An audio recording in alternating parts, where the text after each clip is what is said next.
Folks, welcome back to the investor podcast because the collector is still MIA. We gave him 30 minutes. He had his time. He's busy driving around to any and every card shop that will sell him Prismatic Evolutions products. He's most likely ripping packs as we speak. And so we're just going to get started. If Nick makes it here, great. If not, well, we tried. We waited. We tried. And so I'm sure Plumber will get here at some point. But thank you for everyone for showing up today. Middle of the day on Friday. We got over 100 people waiting, which is ridiculous. The hobby is stronger than ever. And man, it's, obviously being Prismatic Evolutions release day. A lot of crazy stuff's going on. So I have heard prices across the entire spectrum. There are card shops selling it for literally $50, $60, $70. Like, and they have limits, obviously. All the way up to card shops selling it for $150. Even I've heard $200. I didn't see proof of $200 in ETB, but people have said that. I haven't seen screenshots, but I definitely seen card shops selling it for $150. It's crazy what's going on. I don't know if there's like a right answer. I mean, I think a lot of us can probably tell $200 in ETB with the current market prices is the wrong answer. I know what I've heard from a lot of card shops is they took what the market was going for on eBay or TCG Player and they marked it down like 10%. That way, you got a deal for coming in shop, but also, people weren't scalping the items. They weren't coming in and buying them and selling for more in the parking lot. And so, I don't know what the right answer is. Hats off to all the card shops out there that are selling it at very affordable prices. I do think limits are necessary on this product. My card shop, my local card shop, the collector store, they had limits. And so, and I think it's smart, right? Because if not, you're going to have people come out and buy out all the stock no matter what it is. And you do want it to get in as many people's hands as possible. Whereas, the big box stores, some of them have limits, some don't. I've seen some Costco put limits on, others don't. So it's like, I just think everything should have limits on this product. That way it stops a lot of the BS that's going on. But the only thing that's truly going to stop it long term is more printing. Pokemon is going to have to print things into the absolute ground. They've said they're going to, ramp up production and all that stuff. We'll see what happens. I'll believe it when I see it. But until there's not an immediate margin to be made on this brand new product, it's not going to keep the scalpers at bay, unfortunately. And if there's a profit to be made, people are going to come after it and try to profit, for better or worse. I know there's a million different opinions out there, and but that's just the way it is, right? In a healthy market, it's not possible, right? In a healthy market, card shops, people who buy from distribution and get distro rates, they're able to make a little bit of margin and stay in business. But usually there's not enough margin for you to flip it online, especially if they're paying fees and shipping, and make enough to make it worth your while. And that's kind of the margin that keeps, that's like the price points that keeps everything in motion and everything fair and everything. Whatever price that is for an ETB, if it was going for like 50, 60, even $70, I think it'd still be pretty healthy. Booster boxes, if they're going for 110, 120, maybe even 130, it stays pretty healthy because even though there's some margin to be made there, a lot of people aren't going to even try it because it's not really enough. It's not worth their time.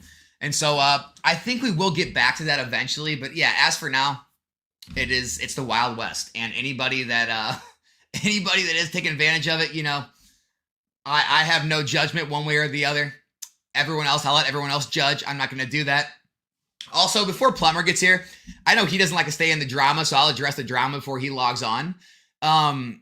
Guys, I know a lot of people are reaching out to me after my PokeRev video, and then seemingly, endless amounts of YouTubers picked up the story and, used my face in the thumbnail, my name in the title, tagged me in it, and all that stuff. Hey, good for them. It's YouTube. Truth is, I got nothing against PokeRev. Think he's a good guy. I just thought the video was hypocritical. That was it. Nothing more to it. And so that's all there is there. As far as all the drama, look, I'm just going to say one thing.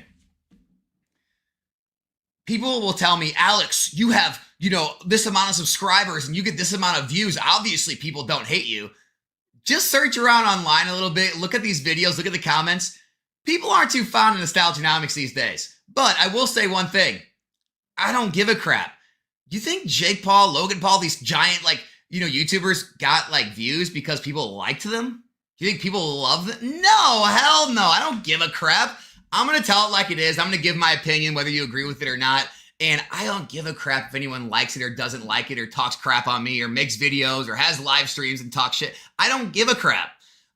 So my goal isn't to be the most liked and, have the takes that everyone agrees with and give everyone their soft pampering they need in this hobby these days. I'm just going to tell it like it is, put it out there. Some will agree, some will disagree. Some will make their videos and get the views off my face and name. Have at it. I really don't care. The thing I care about, the thing I'm worried about is the day when no one's talking about my channel or me. That's the day that I'm scared about. I don't care if it's good, if it's bad, they love me, they hate me. Guess what? Obviously, they all care about my opinion enough to be talking about it. And so have at it, YouTube. Have at it, internet. Share it on the TikToks, the Instagrams, all around. Because if they're that worried about what I'm saying, I guess it must be somewhat relevant. So that's all I got to say about all that stuff, guys. So that's addressing the drama. Now we don't have to talk about it when Nick gets here. Because, guys, look. Nick, Plumber, he's a nice guy. He doesn't want to be involved in all the drama BS. He let me know that before stream. And so we're not bringing up all that kind of stuff with him. He's friends with everyone, and I respect that. Me, I'm not as I'm not as passive as he is. So we got a little bit different personalities. That's all it is. So yeah, we're gonna leave it at that.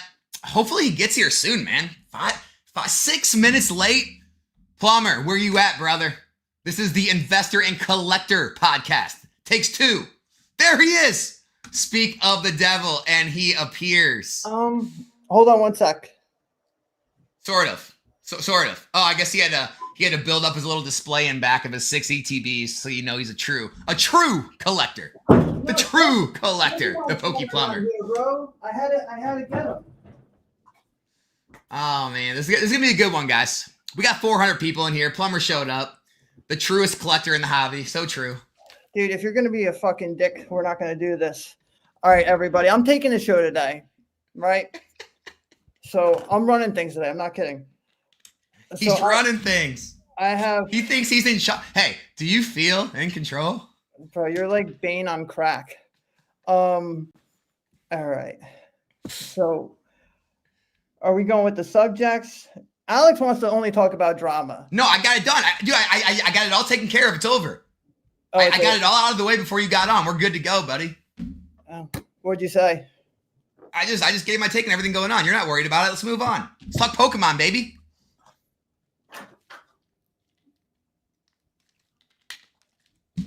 What do you got? Can you read?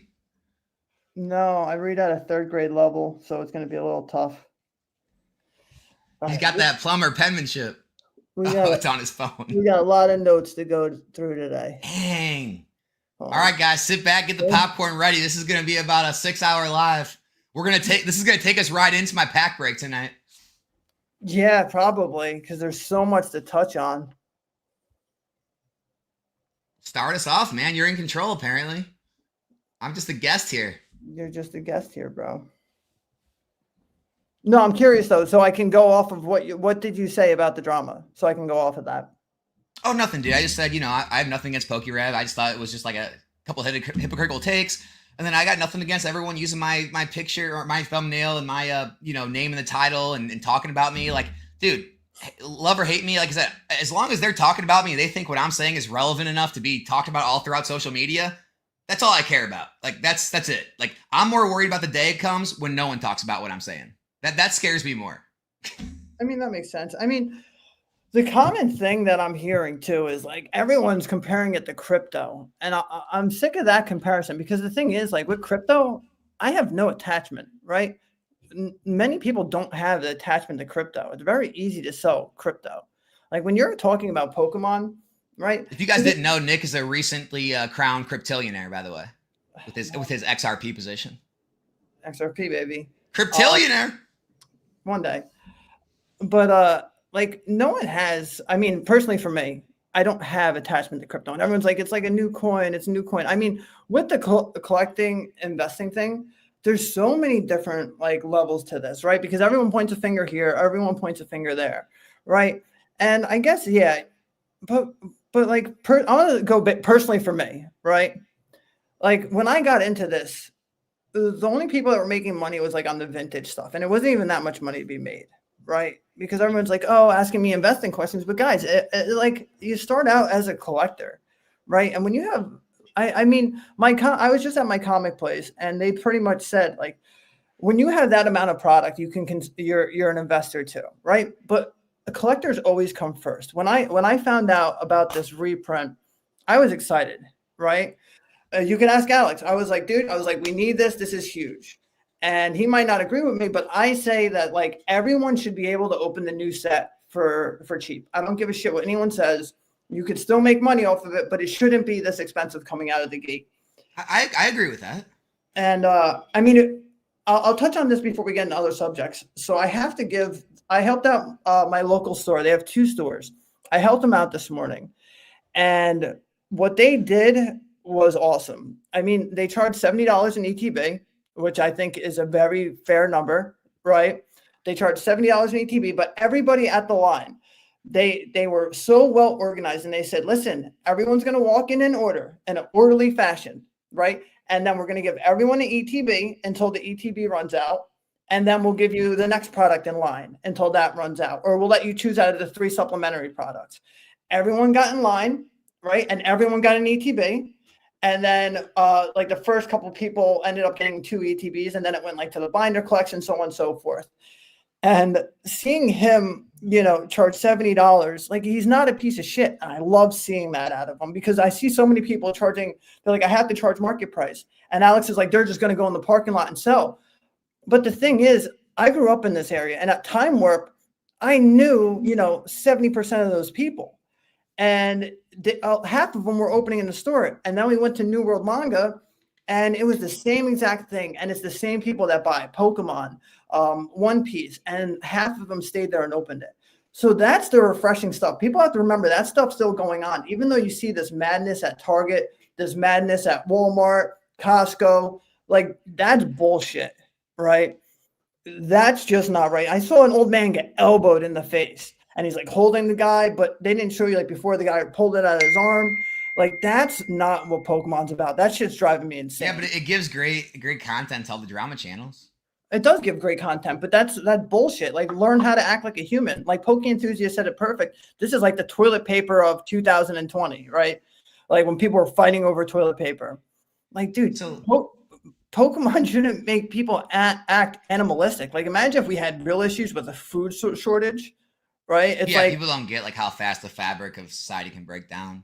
Yeah, like Pokemon's doing this. The only thing I want to add is like,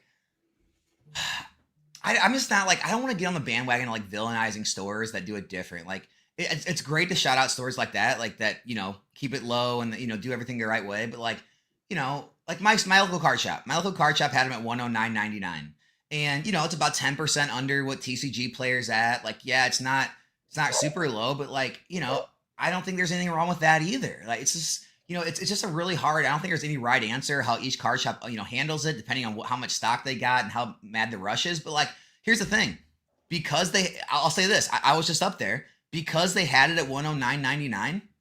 There was no mad rush, no mad dash. I got there about 11:30. They opened at 11. There were no lines. Everyone was getting, they had limits, but like no one was like, nothing was sold out. I was able to get every different piece of the collections, like the binders, the posters, the 3-packs, the ETBs. And, that went well too. So, and they weren't sold out. They had tons left for anyone that maybe couldn't get there in the middle of the day because they work. So they'll have more at night. And so, keeping the prices a little higher may make it to where it doesn't sell out immediately and it's more to go around. So like, I'm in the middle on it. Like, yeah, we can talk about the crazy Costco riot idiots, or like maybe stores that try to like really gouge like 150, 200 in ETB right now. But like, I think there's definitely like a range where it's okay. Like 70 to 110, 120. There's probably a range where I would say you're not bad. I agree with that. I mean, you got to give credit when credit's due. And that's crazy. Dude, for them to honor that in this hot market where they could have made so much more. Yeah. I mean, they're going to make customers for life, hopefully. Well, that's the thing too, is like so many people went to GameStop this morning. I mean, happy Prismatic Day. We have to talk about it a little bit before we go on to other subjects.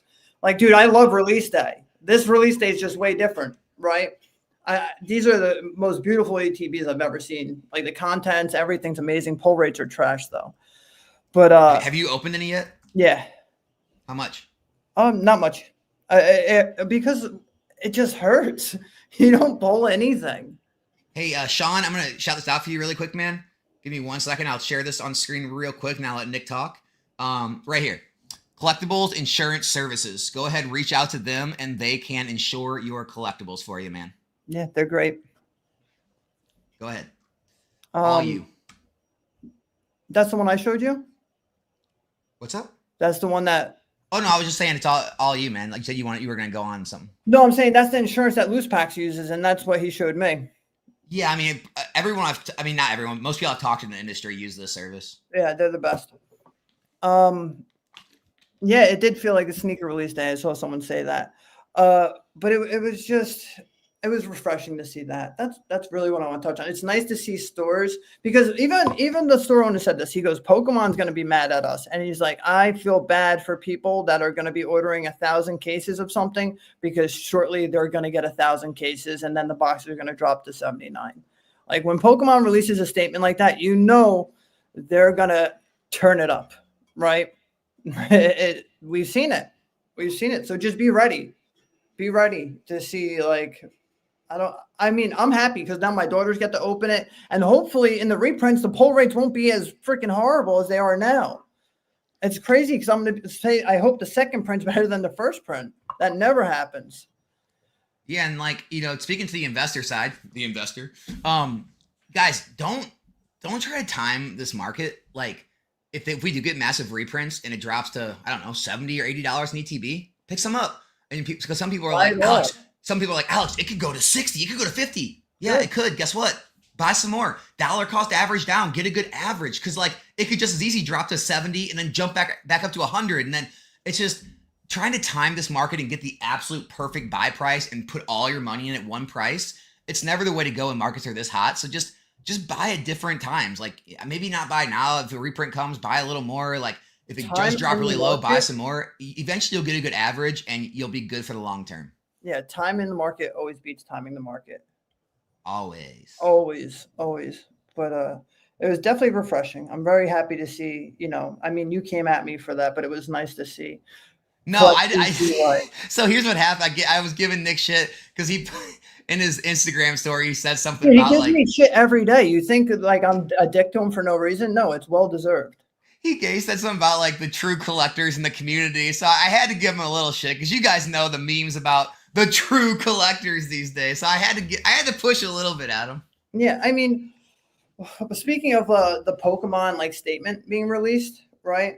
Like the statement doesn't matter long term, right? Like this is what's the great thing. Like I said, I said this in the beginning, one of our first episodes. Like scalpers are okay for the hobby, right? It helps. But the thing is, when you get to this kind of level, it kind of really screws things up. Right. What about the people saying this is the next shining face? No, I would, dude. This set is so stacked. I'll be if this is next shining fates, then I'm gonna have a lot of cases. I'm telling you right now. All right. It's so much fun to. When I say it's so much fun to open, I'm talking about the Japanese. The English is really tough. I mean, the cards are beautiful, but I'm even afraid to open it because Alex knows me, and when I get my mindset on something, I'll open cases. It sounds like I'm going to have to open 5 cases to maybe, like I opened a whole ETB case and I got 0 SARs. 0. I got like a trainer, an Ultra Ball, and then like 4 Pokeballs. It was horrible. Horrible. Yikes. Yeah. Hey, Ma, I got to take your super chat. Spent 5 hours this morning. 6 major retailers. Absolutely nothing. Sitting on my PC ETBs and not opening, wasting till the reprint hits. Sorry to hear that. Ma, try to see if you search if you have any local card shops in your area. They're probably more likely to have it than the major retailers. Yeah, like I saw what's happening at Target, Walmart this morning. I didn't even try. Did you get it? Was anything there? Nothing. I didn't try. I was helping my local. So I went to help them this morning because we didn't know what it was going to be like. We didn't know if after seeing all these videos, and it just made them feel better to have instead of having just two people and then him. Like you have a couple people that are there watching out. Give them a shout out, by the way. Oh, New World Manga, and they're in Livingston, New Jersey, and then Time Warp Comics and Games in Cedar Grove. The owner's name is Alex. He owns both stores. been friends with Alex for years. I can't even talk about what he did for me because Alex knows the numbers, and I'm sure I'll start a riot if I talk about it. But not in the amount of product. He didn't give me that much product, but the product he gave me was a very, very solid price. And Yeah, but even then, dude, like you guys got all kind of different deals. Like you do plumbing work for him. Yeah, I did plumbing for his mom, so he gave me super good deals on cases. Yeah, but that's different. That's totally different. Yeah, I did a couple of jobs. I did a job at New World, and then I went to his mom's house and I fixed something for her as well. But yeah, guys, if you guys are anywhere near that area, check those guys out. I mean, that's the fairest price I've heard over the entire market. If anyone's heard of a fair price in 70 and ETB, let me know because I don't think it's out there. Yeah, and then if you go there, just say the Pokemon Plumber, and he'll give you a little bit of a discount too. He'll upcharge you. Yeah, they'll upcharge you 30%. Rudy's Basement. Wanted to shout out Nostalgia Novice Discord. Someone posted last night, got a absolute 1008 that Targeted had stock, was able to get 3 ETBs for $54.99 per join the Discord. I couldn't check out. I tried. Congrats on the pickup, brother. Love to hear it. Yeah, I mean, another thing is I have to touch on this is I'm still on the subject of Pokemon announcing the statement. This statement stopped ETBs for hitting over $200 a piece. Absolutely. I guarantee that because dude, I saw packs were like $16 to $17. They dropped down to like 11 something. It was huge. It was huge. I don't know if the pull rates play a part, but the thing is, like, Pokemon announcing that and said to max capacity. And I was like, dude, like, whew, they're not messing around. So and you don't think it's not going to make a difference? You don't think that was just like a statement to throw out there? Like, do you think they really weren't at max capacity already? I think they already were, but I don't know. But I think it made things better. All right. I'm not going to go too deep into that. I don't know. So a lot of people are like, it won't make a difference. You wait and see, you wait and see what's going to happen. Shill it, baby. Yeah. Yeah. I was talking to Pokey. I was thinking about making the shirt. It just says SIS, SIS. Mm-hmm. And it'll be, it was, what was it? Scalper, investor, shill. I mean, dude, that drama, I fucking hate it. You know me. Scalper, investor, shill, baby, sis. All right. I will say a couple things. This is what you're gonna get out of me. Okay. All right. During dark times, like the beginning of Scarlet and Violet era, no one wanted it. Right. And it was to the point where these comic places were getting crushed. They needed to sell product to pay for rent. Right. And it hurts them to sell these boxes at $80 because some of them might be paying more than $80 a box, right? And the collector / investor, right? And I say, like me, I am an investor, but I'm a collector first. I've always said this because I sit there, I open the product, I love the product, I grade the product, I have nostalgia for all the product. Right? I'll vouch for that, dude. You're definitely an investor or collector before investor. Yeah, but the thing is, when he was struggling. And no one wanted this. No collectors, no nothing wanted this. And he was struggling to pay rent. The collector investor went there and freaking bought whatever he wanted. And I paid, $600 for an Obsidian Flames case, right? Like I gave him what he needed to help them out. Because one, I love the store and I'll always take care of them. But the thing is, like, because I know in the short term, it doesn't matter. Obsidian Flames at $600, you would die to buy right now. Right. And this is when Obsidian was selling at $550. So you do need these people, right? Like the investor collector is way more important than you think. Right. Because I'm telling you, when I was buying this stuff, things weren't going crazy like this. You didn't see this happening at Target. You didn't have this happening at Walmart. So I can't. That's the only thing I don't really agree with is you can't put all of this on the investor. Right. Because it's not. The investors have been around forever since the beginning. Right. Yeah, I don't want to like go too far into it because everyone's heard this conversation everywhere. Everyone's had. But I hear so many different takes, and like the thing is, I know, like I'm not going to say anything, but like I watched Mimic Brew, dude, and honestly, I didn't listen. I watched it. I told you I overanalyze everything. When you say something to me, I have to watch it and I have to analyze it before I have an opinion. I'm not just going to say anything. But the thing is, like, he went at everybody. There was no, like, it wasn't just going at you. It wasn't just going out at Brian. It was like, I don't know, man. At the end of the day, everyone has the right to their opinion, right? If you agree with it, you agree with it. If you don't, you don't. Like, the thing is, he gave you credit, bro. He did. He said you're killing it, right? And he at does this point, some things. So, but listen, bro.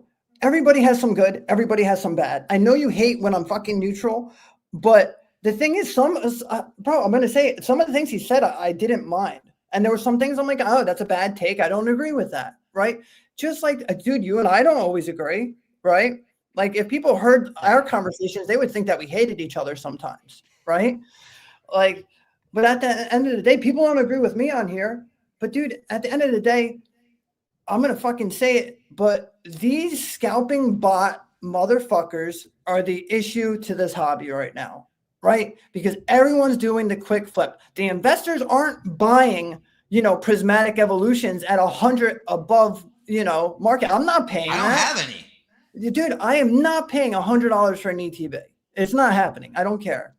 So it's not the investor's part because we're not buying this shit right now, right? Like, I'm a collector. I got my PC ETBs. I got my cheap ETBs. I opened the case. I enjoyed it. I'd love to open more, but I had to see what my pre-orders, what's going to come in, what's not going to come in. So I just think that everybody plays a little part in this. And for the love of hell, just stop fucking comparing this to crypto. This is not crypto. I heard like 5 people compare Pokemon to crypto. I hate that. Yeah, I finally reached the point. Like, I said I was going to do it before, but I finally reached that point where I no longer read the comments and I'm no longer watching other content. I mean, I watch some. Like, I'll tune into Catch 'em All Collectibles on his live stream sometimes. I'll watch some Poke-NE. There's very few others like that I watch in the Pokemon hobby. Other podcasts or content, it's like outside, like business, finance, like other stuff. And so I just tuned it all out at this point. I'm not. The content, especially with TikTok and Instagram, the comments have gotten so like lowbrow, like just like attacking and just trying to tear you down. There's so many content creators using my face, my name in every video. Like, so I just tune it all out. I let them do their thing, and I just said, I tell you all the time, like, dude, I don't got time for it. I'm running my channel. I'm running my business. That's all I got time for. I don't care. Yeah, but listen, at the end of the day, like, I see Rev getting a lot of hate, but like, dude, this is his content. This is his job, right? What he did worked. He did his job and he got a whole bunch of views. At the end of the day, this is your job. The reason that I don't like the drama is because this is my hobby. I have enough drama with my plumbing company, with all this other shit. So I try to avoid the drama in this hobby because this is supposed to be my escape from reality. I don't fucking drink. I don't do drugs. This is supposed to be my fun with my family, right? And then, vacations, all the other stuff. But that's why I try to stay out of this drama. And I know you want me to touch on it sometimes, so I'll touch on it the best I can. And I stay neutral because I look at everyone's perspective. And it's like, at the end of the day, these guys are just doing their job. You're doing your job. This is your full-time job. So like, when it comes to the hate, like, bro, I can't stand the hate because the hate can really mess people up. You've gotten a lot of hate and you understand where it's from. And if you see how much hate Rob was getting, like, bro, that shit can take a toll on you. So that's I don't know though, like the hate. Okay, so it bothered me. It used to bother me. We used to talk like a year or two ago. It bothered me when I was small. And I think the reason it bothered me when my channel was really, and I get it, like over the big scheme of things, I'm still a small channel, but like when I had like, maybe 2, 3, 4,000 subscribers, it bothered me more because it was almost the attempt to like discredit like everything I was saying and make me, and so like the hate bothered me more back then. Nowadays, guys, you're gonna hate to hear this, I kind of just play into it. It's fun at this point. Like, because at this point, like where my channel's at and growing and the subs, the views we get, I don't care like what all these other people are saying about me, because anyone who F's with me, F's with me. And, the other people are still going to watch my videos because they like to hate on me and they got to like, try to critique something I said to make a video about it so they can hate on it. So like at this point, I almost just play into it. It doesn't bother me, but it definitely bothered me when I was smaller. So I don't even know if it really bothers Rev, dude. He's doing the same thing we are. He's got a business around. He's making millions of dollars. I don't know how much he cares, dude. I really don't think Rev cares. No, he probably doesn't care because he's so good. Like, I know how little I care at my size. If I had 1 million subs, dude, I really wouldn't care. Yeah, like, he's got 3 million. My gosh. Yeah, everyone's saying real quick. Everyone's saying chewing tobacco is a drug. Yes, I chew tobacco. That's how I get my stress out. So I see so many people touching on this. This is why I try not to read the fucking comments. Wish Nikki, let's go. You guys are the best. Appreciate you, Wish Nikki. You're the man. You're the man. But yeah, let's move past that and Let's do it.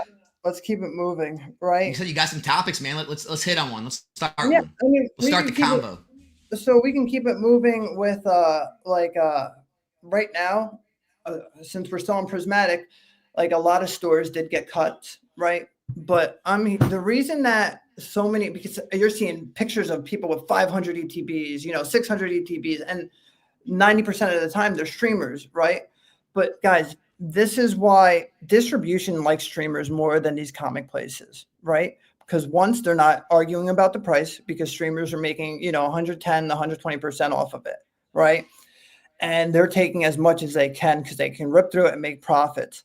So a lot of streamers are getting lucky. And I'm not going to say what distribution this is, and this is 100% fact, came from their mouth, is one of their pallets, an entire pallet of Prismatic went missing, right? And how many streamers had this 3 weeks early, right? And this is happening in big sources, big stuff like that. So there's so much backdooring going on, and I don't want to hate on distribution, but like there's a lot of stuff going on because I'm for the comic places, right? Like I have my streamer buddies, but like the thing is, like those are brick and mortars. Their bills are way more than these streamers, and I don't care what anyone says, right? I see. Well, if you're talking about the big streamers, yes, when they have warehouses and stuff like that. Well, here's the other problem, right?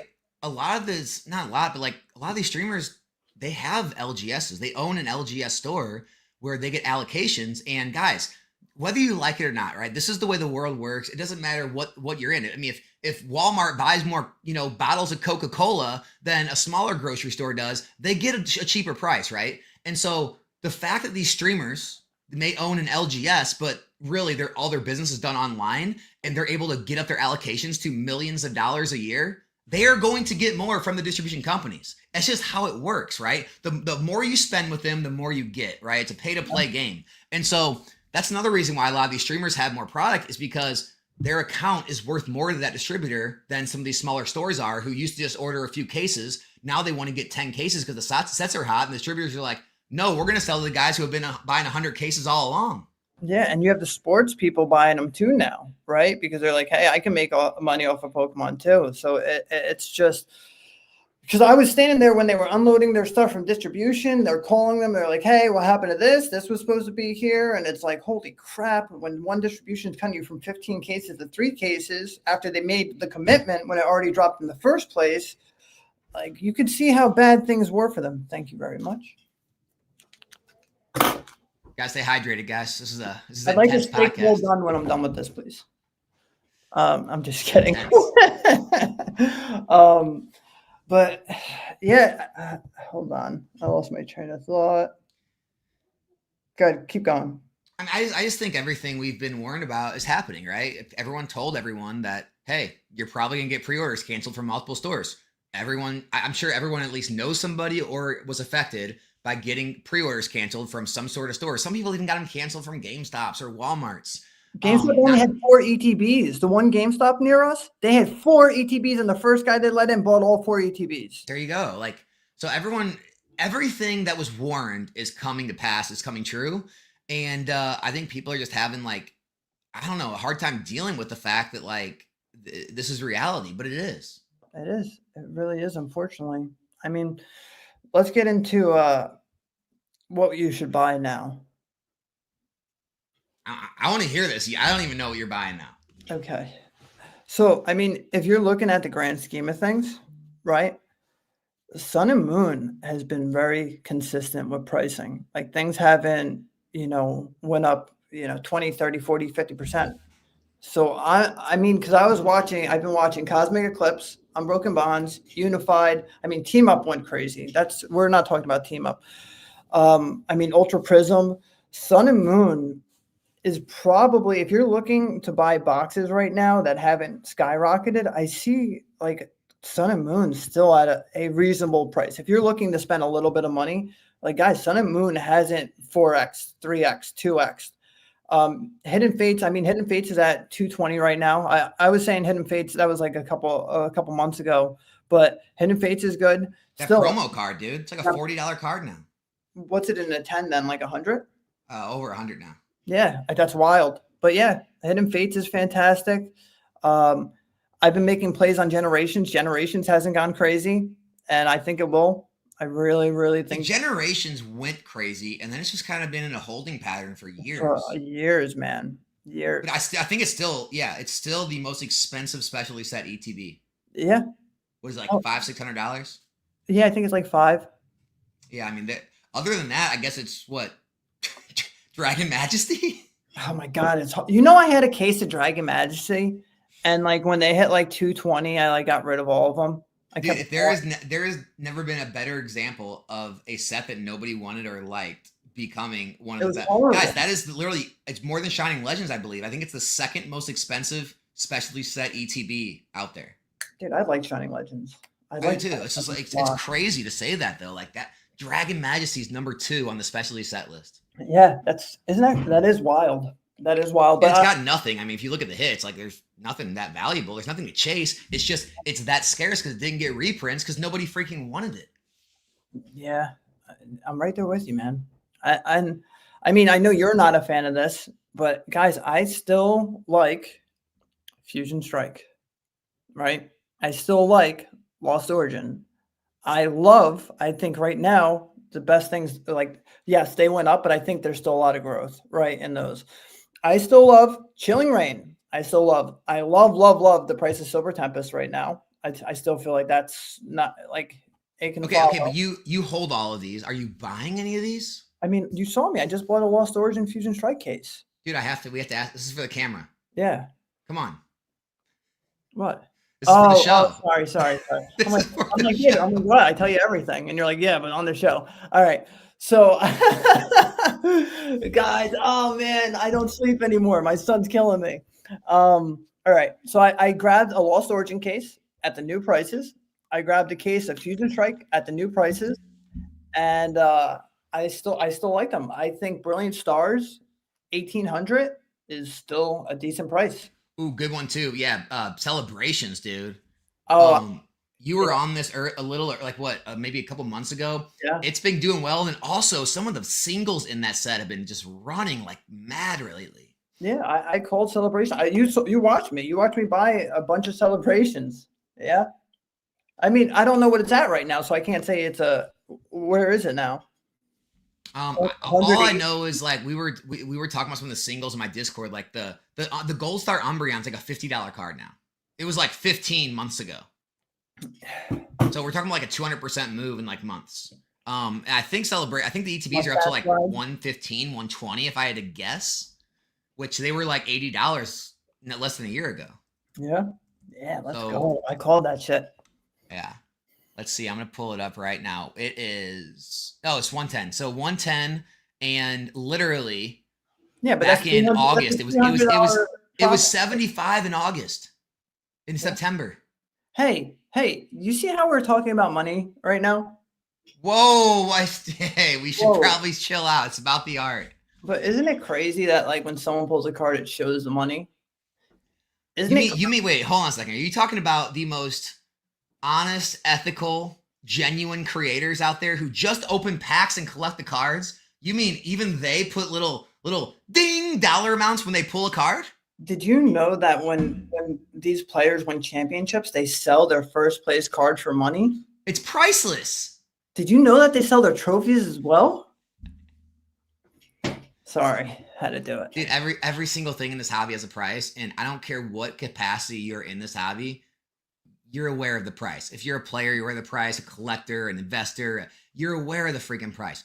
Look, every single pack opening channel out there has edits with little dings every time they pull a card, and it says $8, $20, $100. And people do profit loss videos on pack openings. You can't get away from it. Like this whole idea that we should bury our head in the sands and just like look at the art and pretend everything has no value. It's ridiculous. All right, I concur. So stupid. Dude, you're the one. You know what the funny part is? So we talked beforehand, and he's the one that says, I don't want to get in the drama. You're the one bringing the drama up, bro, not me. No, it just clicked in my head because we were talking about this before. And I was like, oh. I said I'm staying out of it. You don't want to, though. Because I love everybody in this hobby. Except for one person. Oh, One, that guy. one person, he probably knows who he is. I hate that guy. Okay, so let me keep going. Charizard UPCs, I love those. I think they shot up though more, right? If they're still around 180, they're a buy, in my opinion. I love Charizard UPCs because, guys, when Charizard UPCs came out, and I'll attest to this, I paid $200 from blowout cards to get a Charizard UPC before Oh, you bought it release? I bought it release. Wow. I fell Yeah, into but you the, probably opened it. I did. Yeah, but I felt, and then I got cases in the end when they were nothing, and then you saw how it. But I did fall into the FOMO. But if you could still buy it at 180, like that's not bad, not bad at all. It has all the stack sets from Sword and Shield, right? Like all the stack sets. The Charizard V Star it has gone up a lot in price. Yeah. 3 great promos. It was crazy. I thought it was so nuts in the beginning that the V Max used to sell for more than the V Star. Yeah. I never understood that. I was just like, the V Star is 10 times better artwork. What are we doing here? The V and the V Star are my favorites in there. Yeah, I think those are really sweet. Yeah, they're finally getting the love they deserved. And I mean, again, it's another product that was overprinted everywhere. This is printed into the ground. It's going to be low forever, and it's just like miraculously they disappear. Yeah, I mean, and even if we're talking about like promos right now, like the 151 UPC promos, look at those. Like those are, it's so. I actually haven't looked at those. That's a good question. Yeah, I think they're $30 a set now. They're like $30 for a pack of 3. Wow. Yep, Yeah, that's a big rise, dude. Like, oh my gosh, I remember buying out my local card shop. They threw their Mewtwo promos in their $2 binder. mm-hmm. And I went through their binder and I literally pulled out every single one. So all the people out there like, oh, you guys are all, investor hoarders. You're not letting anyone have a chance. Dude, this binder it sits out on the card shop's counter. Everyone that walks in has a chance to buy them. I was not the first one in the card shop that day or that week. And no one wanted them. So I just went through the binder and I bought every single one of them at $2. And here we are. I mean, that's how this hobby works. It's not, I understand the Costco riots are fun to get mad at people over, but this is how it really works, is seeing value in cards when no one else does and having the stones to hold on to them over a long period of time because you believe they're going to rise. That's all this is. we're just enjoying the card. Tomato, tomato. I'm just here to bid on Alex's lucky hat. I mean, we're going to show up one day. I'm going to have no hat. He's going to have the hat on. I mean, while we're on the subject of Sword and Shield, like, you see how like everyone's taking their profits on Sword and Shield? Like everybody is just selling. Like I see a lot of people selling Sword and Shield. I mean, there's not as much as you would think. It happens every time the prices hit new plateaus. Yeah, I mean, for your newer people, I'm just going to explain like what happens now, right? So people start buying Fusion Strike at $500, right? So now everyone's paying $500 for Fusion Strike, $500 for Fusion Strike. Now we go down the road a little bit, right? There's not as much Fusion Strike on there, and now people want to sell it. You think that person's going to sell it for $500 or less? Nope. So now you're going to see Fusion Strike go up again, right? And go up again. And then it's the same pattern every time. And then there's less and less on the market because some are going to get cracked, some are going to, disappear, blah, blah, blah. And then it's the same cycle over and over again. Right. And I still see a lot of growth in Fusion Strike. And it's wild because back then Fusion Strike was one of the most hated sets. No one likes Fusion Strike. I've said this before. You would open a collection box and it'd have like a pack of Brilliant, a pack of Lost, and a pack of Fusion. Like the first pack you would open is Fusion because no one cared about it. And then you'd finish off with either Lost or Brilliant. It's just wild how, things change. But now you step back and you look at it and you're like, it has Celebi, Genesect, and I love that card. Inteleon, which I think more kids are going to grow up to like Inteleon. And then look at your Gengar now, $1,600 in the 10. So now when you have a card that high in a set, the box can only stay that low for how long? So right. That's why I grabbed Fusion Strike at the $4,000 mark for the case, right? 3, 5, 10. Oh, $3,000. I'm sorry. $3,000. But yes, I still paid that. Lon's the master. Fusion's my favorite set ever. Opened 1,500 packs when it was 500-ish a case to pull all the Mews. My PSA slab from Fusion Strike is close to surpassing the pack cost. Wow. Yeah, that's the thing. I made a short about today. I posted like to my reels and stuff, and some people don't like to hear it, but people want to open more expensive packs. Like they want to chase more expensive cards, and this idea that like no one's gonna open prismatics is too expensive. I said it in the short, but it's like, dude, just log on my Rip and Ship streams. Look at how much Hidden Fates will sell, or Evolving Skies will sell, or like if we have an XY or a Sun and Moon set. Look, you know why those sell? Because people want to buy a $15, $20, $25 pack to try to hit a $500, $1,000 plus card. They're not as worried about a $4 or $5 pack to pull a $30, $40, $50 card. Like it's fun if you just want to open packs, but there's a reason people will pay more for packs is because if the chase is there, it's actually more fun to go after the bigger chase, even though the pack's more expensive. Oh, yeah. So like as Gengar gets higher and higher, Fusion Strike is going to get open more and more because people want to chase that card. Yeah, because it's like another way of gambling, right? And that's the thing is people are getting used to this rush. Like they want the rush, they want the thrill, and all you need now in a set is a chase card that's worth $500, $600, and then people. I showed you Twilight Masquerade. Look how much people like Twilight Masquerade because you had the Greninja. Like Lost Origin, I think has so much potential still because you have that Tina chase, and everybody's gonna want to pull that.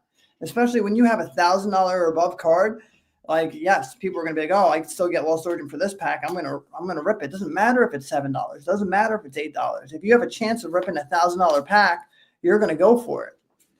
You know what's funny too is like the gambling thing. It gets blown out of proportion. It's like I'm gonna challenge some societal norms here, okay, guys? So brace yourself.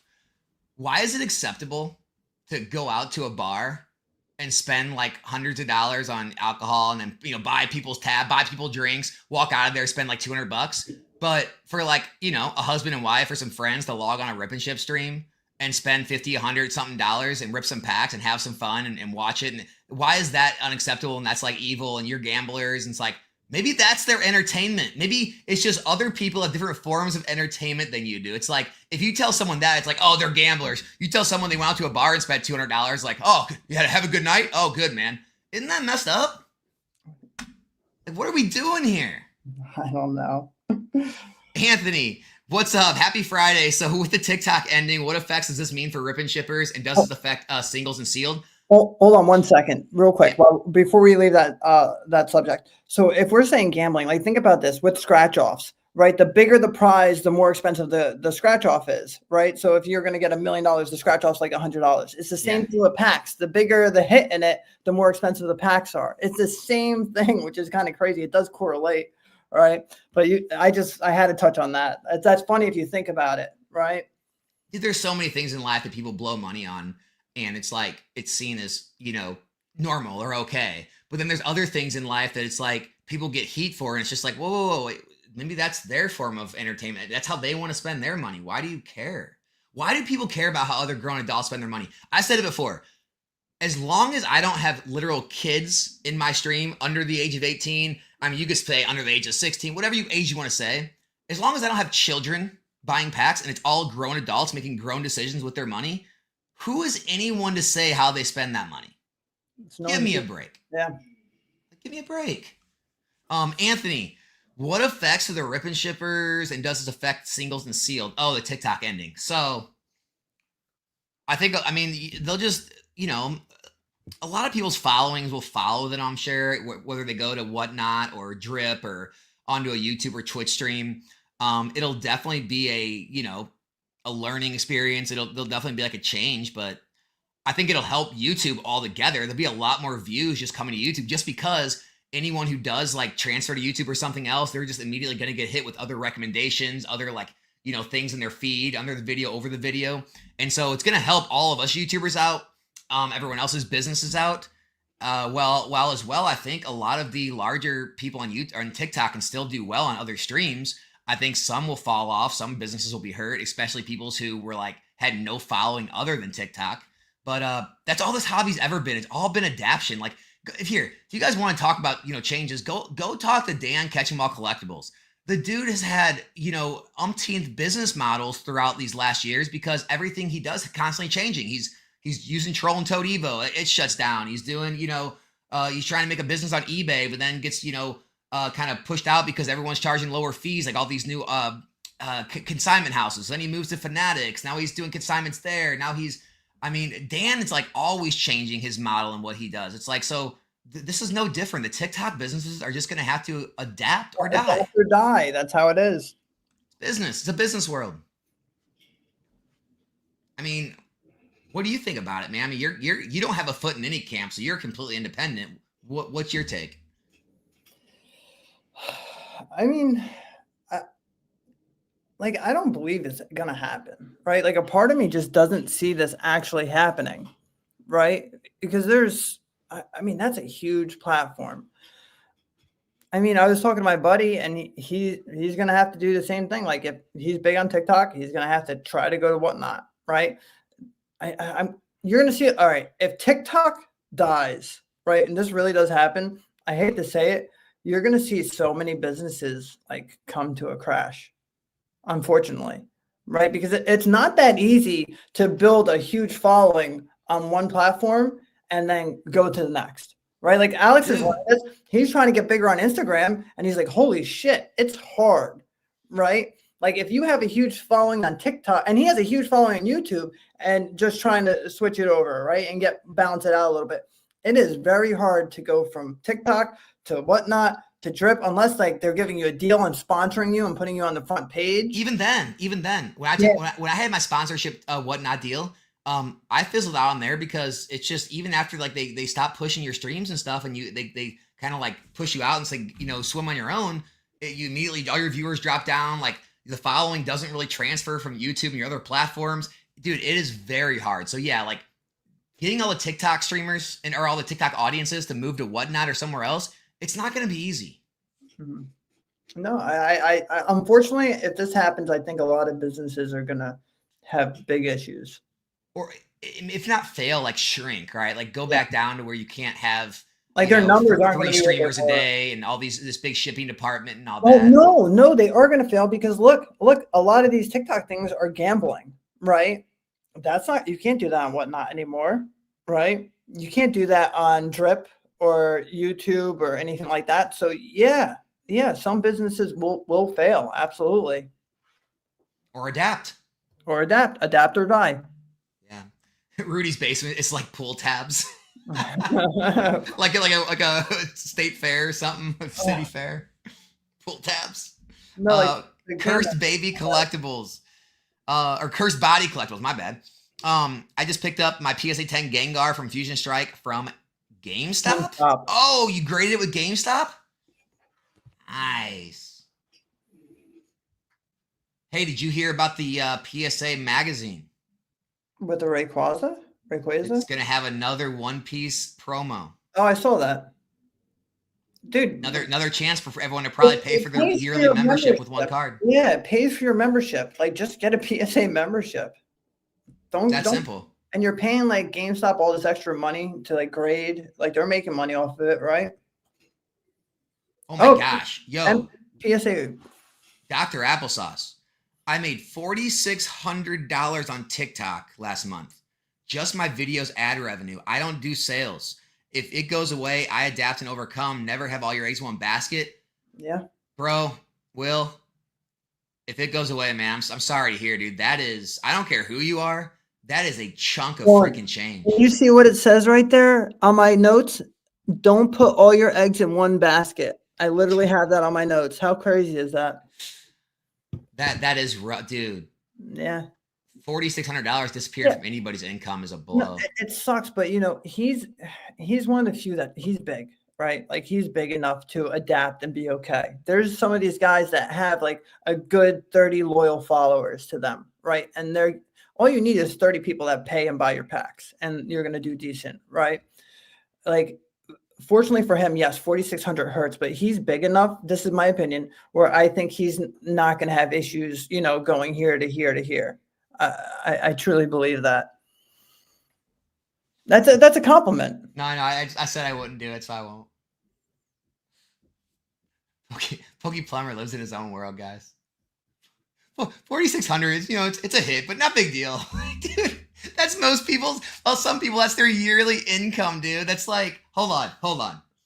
$4,600 times 12. That's 55 grand a year. Oh, you just lost 55 grand? I mean, yeah, it's all right. Move on. Yeah, that's more than I make in a year. I'm sorry, I didn't think about that. What do you think of sleeve packs for Sword and Shield? Pokey Painter. Pokey Painter. The Pokey Painter? Pokey Painter. All right. I had a bunch of sleeve packs from Sun and Moon era, Sword and Shield era, Scarlet and Violet era, and they're really hard to move. Like even like with my connections, I had issues moving them, but I eventually took them and I traded them for booster boxes. Like I took my Sword and Shield, my Scarlet and Violet like sleeves, and I traded them for like an Ancient Origins booster box case. So I don't have any more sleeve cases. Because they used to be really cheap and you can get them for a good price. Like I was getting Lost Origin sleeve cases at $2 a pack for 144 count, right? Now it's not like that. Like look at Temporal, look at like they just, for me it doesn't make sense anymore. And they're hard to sell because unless it's like a streamer, no one wants that many packs, right? Like people like art sets, people like to have some. I think because there are so many streamers, they're not as hard to sell anymore. When you get to the bigger ones, like Dawn Broken Bonds, the Cosmic Eclipses, Roaring Skies, the blister pack, like, dude, they are hard to sell. Yeah, I mean, I think there's definitely a good play. Packs for cheaper than the blister pack. The blister pack has a premium, so that's why they don't want it. True. But because you're actually right. Yeah. Yeah. So with blister packs, unless it's a collector that wants like an art set, so now you're going to have, after you sell an art set, you have 140 packs left. They take a while to sell. I'm not the biggest fan of them. I like them. I like ripping them. Like I've gotten 3 alt arts in one case before of 144 packs, but I have one 144 count thing left, and it's a Evolving Skies. That's my last one.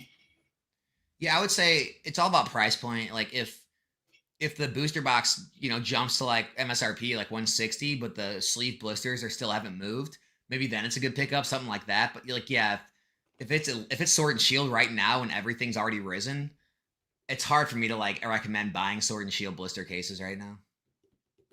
I mean, Evolving Skies blister cases are almost what a freaking booster box pack costs. It's close. I'd rather just pay a little more and get the booster box. Yeah, I'm right there with you. Pokey Bim, I want to be here talking with you one day. Cheers. All right. Possibly, brother. Luke, who did Plumber hang out with that got Alex mad? Who did he hang out with? Which time? What are we talking about? I don't know. I don't know what we're referring to. I don't know what we're referring to either. It was probably blown out of proportion for the YouTube online space, I'm sure. Talking about PokeRev? I don't know. Have you hung out with PokeRev? No, they're talking about someone else. That's my buddy, though. I like him. Who? Rob Burns. Oh my gosh. I like Rob, dude. Yeah, I would definitely. That's probably the person we're talking about. Dude, Rob's a good dude.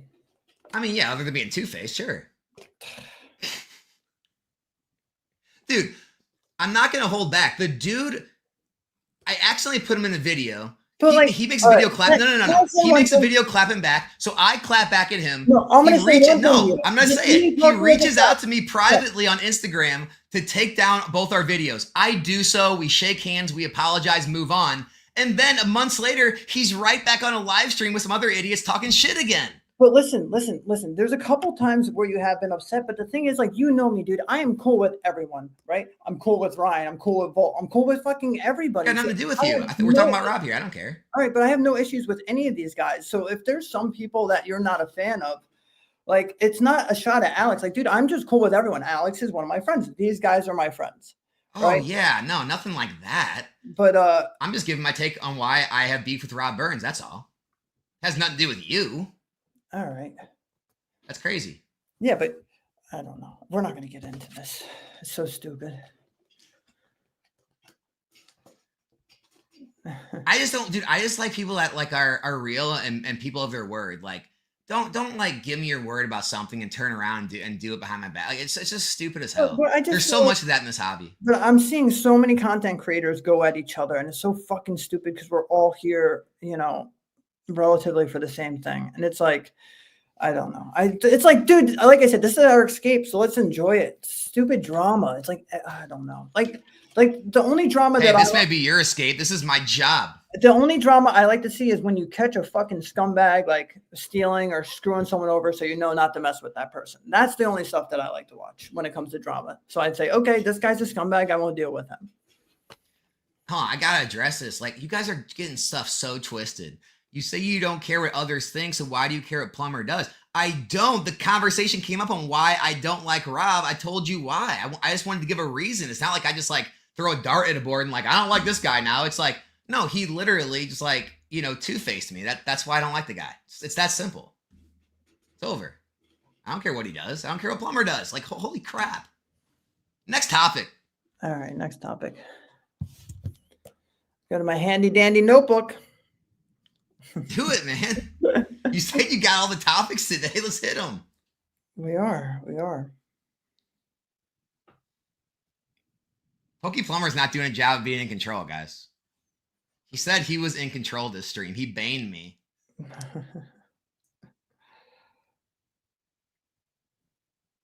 Yeah, I agree with this. East End Mafia. Dude, PC Shrouded Fable. I don't think it's gonna be like Dragon Majesty, but I think if Shrouded Fable stays under the radar, doesn't get a reprint, dude, there could be a time in the future where people are like, is better than Dragon Majesty. Yeah, there's gonna be a time in the future people are gonna say, when did PC Shrouded Fable get to 150? It'll happen. I'd like Shrouded Fable. I have no issues with it. Yeah, it'll happen. I mean, we have to talk on this because everybody wants to know. Reprints. Okay. So I've heard a couple things. And this is right from distribution mouth. It's going to be the end of February, March, like 100%, like confirmed. We're getting Surging. stuff. Yeah, like end of February, March. Like, have you heard anything about what it is? I did hear. Right, she said Prismatic to me. Like they're going to get a wave of Prismatic in too. Oh, but it's going to be the boost bundles. Well, yeah, that's already planned though. It's like the next wave. Yeah, but we're definitely getting surging. Like that's 1,000%. But they didn't know what yet. They weren't 100. Well, I'm pretty sure they said surging. Like surging is like it. All right. But the thing is, now we have right. What's today's date? Today is the 17th. So now think about this. If we have February and March, that's going to be a long run with distribution having zero product, right? Yeah. So these are going to be Nick's magic ball predictions, crystal ball predictions. I think Vivid Voltage is going to be sold out on Pokemon Center by March. I think we're going to be closer to seeing Battle Styles off Pokemon Center, which I don't think Vivid and Battle Styles are bad buys. I said this last time. I like Battle Styles. It's $143. I like it. The Trainer Toolkit was on there for a while. That was my best kept secret. It had Evolving Skies in it. That just sold out. Kind of upset about that. But yeah, I mean, I think Vivid and Darkness. Vivid and I like Battle Styles more than Darkness. I like Vivid Voltage more than Darkness. Absolutely. But I think right now, Vivid Voltage and Darkness Ablaze are still buys. And I think Temporal's a buy because that's back on Pokemon Center. I like Temporal too. I love Temporal. Like, I know we heard rumors that Temporal was getting reprinted, but I haven't heard that, and neither did. So here's what happened. I'm not gonna talk about like where it originated because I don't know for sure. But what happened was someone got out one of the inventory trackers on the PC Pokemon Center and like saw that they took a bunch of inventory off, and so they made this speculation that all the inventory was going to be sent to distributors and it was going to be like a restock. But I asked my distributor, Eli Pokemon USA has 5 distributors. Asked them. No one has any word of any restock or reprint coming of Temporal Forces, so it's literally a rumor. That's all it is. Because they didn't. I asked them that question and they didn't hear anything about Temporal as well. Yeah, this is the problem with this hobby is people will they'll buy into a rumor because some guy says it on YouTube or he has a card shop or distribution. Like, okay, so what?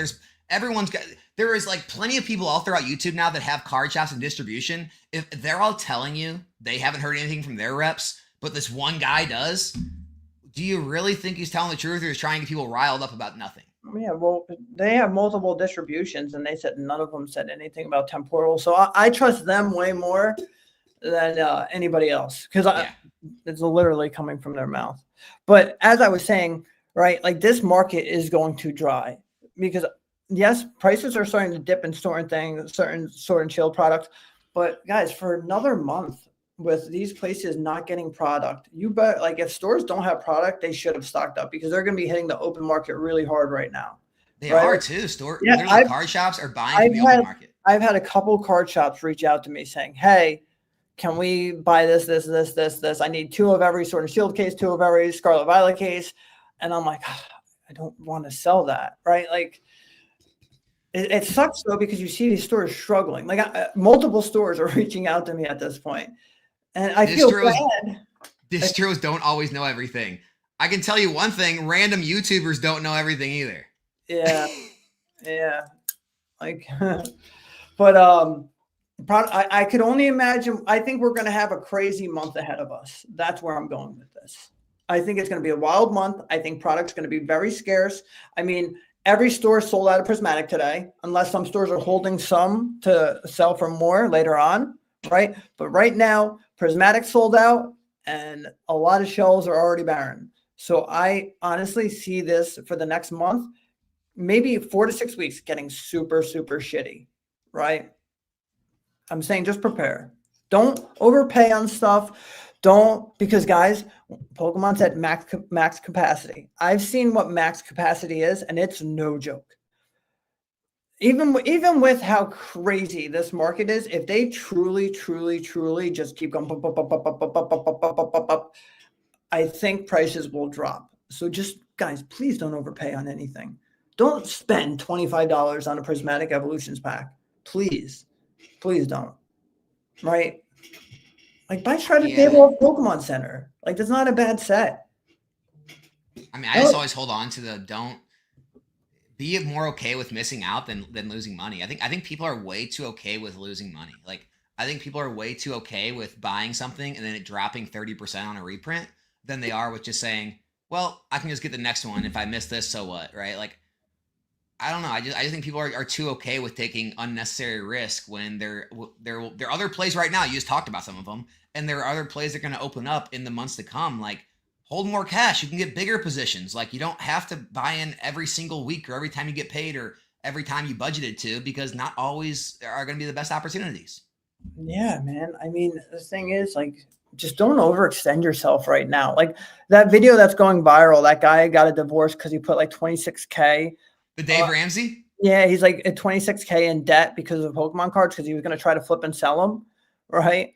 And just don't be like that. Which, that sounds crazy. How do you, I don't know. How do you go into debt trying to buy to sell? Like, that doesn't make sense. Because here's the thing, nothing's been dropping for like a year. Yeah, so in theory, he should have been able to sell everything for, if not even a profit, you know? Like, I could see a lot of those calls coming, like in, whenever the market does eventually cool off and everything drops and reprints come and I could see a bunch of people having those phone calls. But like, dude, if you can't be successful in this market, you shouldn't have ever been even started in your own business. You need to go back to work, brother. This is easy mode. This is very, very easy to sell right now. Yeah, guys, this is easy mode right now. Like, hard times are on the horizon. No one knows when, but like, man, if you can't make it work right now, look, running a business in Pokemon's not for everyone. That's pretty much all I got to say about that. It's kind of wild. I don't know. I mean, it's tough love, but like, who else is going to say this? No one else. Food for thought. So $9.54 a temporal case, a good buy, Plumber. I don't know. My CPA told me I was going to get a reprint, so I would probably wait. They said that to you? No, everyone will get the inside joke though. I don't get it. I'm not on the Discord. I'll talk to you about it later. All right. I mean, it's hard to say because it's still in rotation, right? Like, I like temporal a lot. I really do. I mean, if you're really talking long term, then yeah, one day, yes. But I don't know yet. I like Temporal a lot. I'm still all right. I'm still set in my old ways where I don't like paying that much for a case, right? Like I'm used. I mean, no, actually, screw that. Because on Pokemon Center, I was buying Brilliant and Lost, and it was like 9 something a case. Yeah, but that's different. That's not when it's a year old. That was when it was like Oh, 2.5 years old. but I'm saying like wait a little longer. Wait a little longer. Again, same thing I just said. Be more okay with missing out. Like if it does keep running and it does go to 1,000, 1,100, isn't that better than like buying it and a reprint actually does come and you could have picked it up for 700 a case? Yeah. Or if you're really that worried about it and you want to buy like multiple, buy one now. Wait a little bit. If it drops, get another one. If it doesn't, at least you have one. Hey, it doesn't have to be all or nothing. Hey, how about Pokemon Go, baby? Remember I said it and you made fun of me on the channel? Can we get like a replay of it? Wait, what happened? Pokemon Go, baby. It's like it sold out on Pokemon Center, you know? No, who made fun of you? You did. I did? Yeah, I said it on our show. I don't think I made fun of you. I think I was just like thinking you were taking a shot at me for the whole Pokemon Go thing. No. I mean, it's funny because I take a lot of heat from the Pokemon Go situation still. Yeah, I mean, dude, I got smoked on Shining Fates. It happens, right? We live and we learn. But Pokemon Go, they cracked the case. They put a 10 ETBs at the comic shop. Dude, it was gone in a day. That's what makes me say Pokemon Go. Gone in a day. 10 ETBs. They crack a case. They put it on the top shelf. It was gone before Astral Radiance was gone. I got some packs. You want to open them tonight, everybody? Pokemon Go.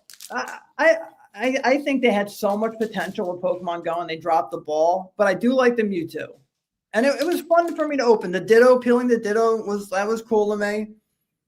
I mean, guys. Hey, on my Wednesday stream, we pulled the Alt Art Mewtwo. We pulled some Dittos. Like, dude, here's the thing. It's just not deep enough. It does have some cool stuff and cool aspects. We are so spoiled with the hits nowadays, right? Like, if these people were to open, like, XY back then, or even freaking, a Diamond and Pearl pack. Like, I'm getting called out. Apparently, I did laugh at you. Yeah, you did. Maybe I did. Yeah, because I said it I said buy Pokemon Go on Pokemon Center. I said it might be a play. All right, I'll take blame. Yeah, but dude, it's just like everyone's so spoiled with the hits, but they have no idea. Like, if you were to open Burning Shadows, it was like Charizard or bust, right? Like, that's why I like Pokemon Go, because the Conkeldurr is kind of cool. You have the Rainbow Mewtwo, Rainbow Dragonite, and then you have the first Radiant Charizard. The first Radiant Charizard. It has the peeling Ditto. So, I mean, I don't think Pokemon Go is horrible. Still cheap. Dude, I like the box. It's beautiful. It's blue. It has Mewtwo on it. It's blue. Blue is my favorite color. That's why. But I don't know. Hold on. We got Liloni in here. We got what do you think about Astral PCETB? Astral Build and Battle, Brilliant Star Stadium, Plumber Evolving, Ripping, the Poke Painter. I bought a bunch of Brilliant Stars Battle State the stadium. Yeah, I think you were talking about them last stream. About those. I said buy the Fusion Strike ones, the Lost Origin, and the Brilliant Stars, and now 2 of the 3 are sold out. I'm not personally a fan of Sword and Shield PC ETBs. But it still has the packs in them, right? Like Sword and Shield's done for. It's over. We're not getting any more Sword and Shield. So I think as long as you're not paying a premium for the PC. Yeah, I mean, but if you're buying them off Pokemon Center, because they still have Astral Radiance Pokemon Center ETBs on there. Okay. So I think anything on Pokemon Center, I think it comes out to like $5 a pack. It's still, and it's Sword and Shield. Like, imagine if in Sword and Shield, you could have bought Cosmic Eclipse and freaking Unified Minds. Like, it's the same thing, guys.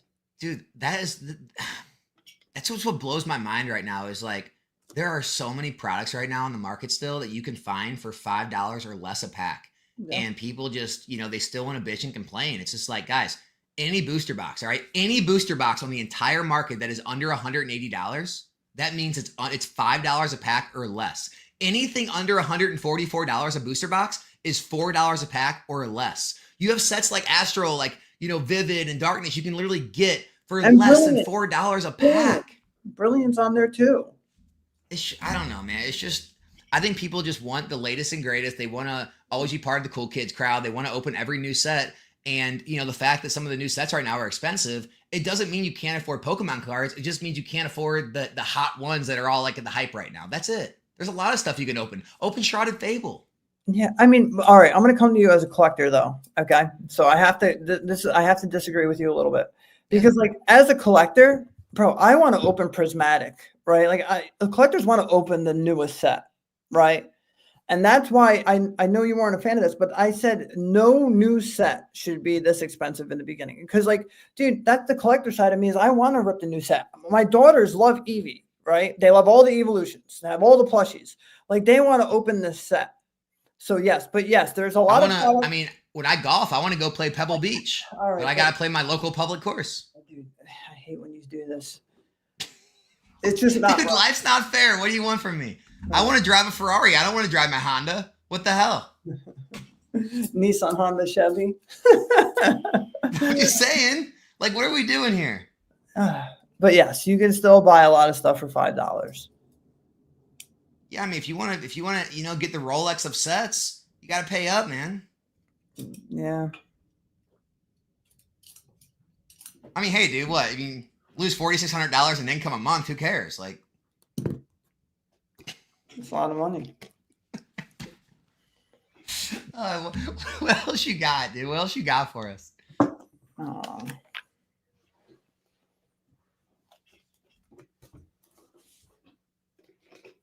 Uh-oh, he's leaving, guys. Plumber's checking out. What are you doing?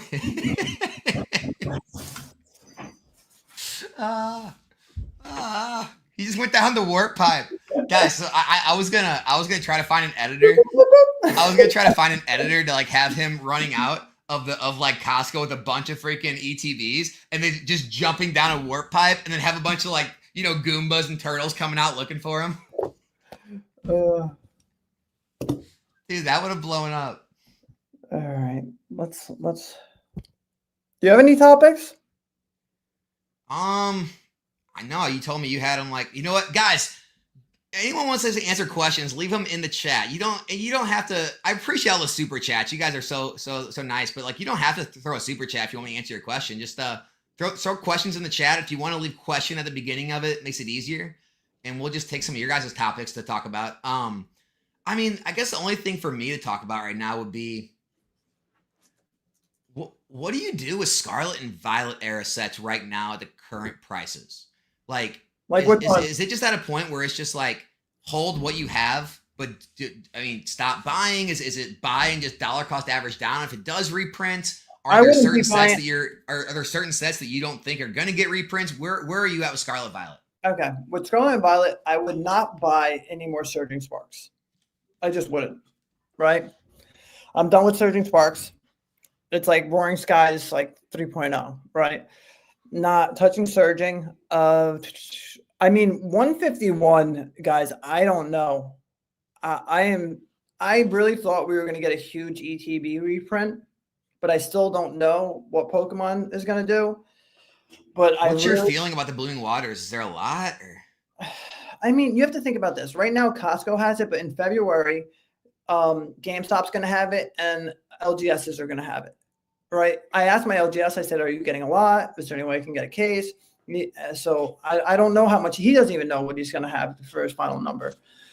But I'm really hoping this isn't the last like 151 product we get. I don't know. Because I love 151. And I wish I had more. Everybody wishes they had more. Because guys, I enjoy ripping it. All right. So we're September 22nd was the English release date. So we've got about 9 months. Yeah. Before it's 2 years old. That's getting close to that reprint window getting less likely. Yeah, but we have 9 months. So unless they just really they got a lot to do in that 9 months. I mean, dude, Paladin Fates needs one. Surging, Prismatic, maybe Twilight. Like, they got a lot of stuff to print. All the new sets, Journey Together, Rocket. Dude, this could be it. If this is it, that's scary. We could see $20 151 packs in 2026. Absolutely. Holy crap. Absolutely. That's a real reality. It is. So, I mean, I don't want to create FOMO at all, but maybe grab some, see if you can get like the Blooming Waters for like retail. Like I would buy that. I think I that's, don't think that's too hot of a take. I mean, yeah. Yeah, if you could find Blooming Waters. You mean the ones that people are fighting over to get at retail? Yeah, if you can find one of those, get it. Biting their ears off, elbowing them in the face. Jeez. Oh, man. Oh, man. I mean, all right. I think Crown Zenith still has a chance. Like, I think we're done with Crown Zenith. No more. That's it. So if you find any of those Sea and Sky boxes, I would stack up on those. They still have them on Pokemon Center. So I know you said Scarlet and Violet, but I just want to start from beginning to end. Obsidian Flames. If you're a Charizard fan, remember I called Alex. This is months ago, and I was like, dude, should I buy Obsidian Flames cases at $600? And he goes, and I was like, yeah, we hate to admit it, but it's a buy. So Obsidian Flames, I did not. I mean, Charizard sets always do well, but I feel like everyone was kind of a little tired of Charizard. But Obsidian Flames is a Darkness Ablaze on trend and steroids, right? It is. I mean, dude, it's performing better than a lot of the other sets are. It has 9 tails. Like it has some nice cards in it. The Charizards are nice. So yeah, geez. Paldea evolved. That might be the last little restock we get of it. I'm terrified of Paldea Evolved, man. I think we're done with that. I mean, that could be $300 a box by the end of the year. And I heard 100% that Paradox is done. Like that's the only thing I heard. Like they said, there's no Paradox on the horizon.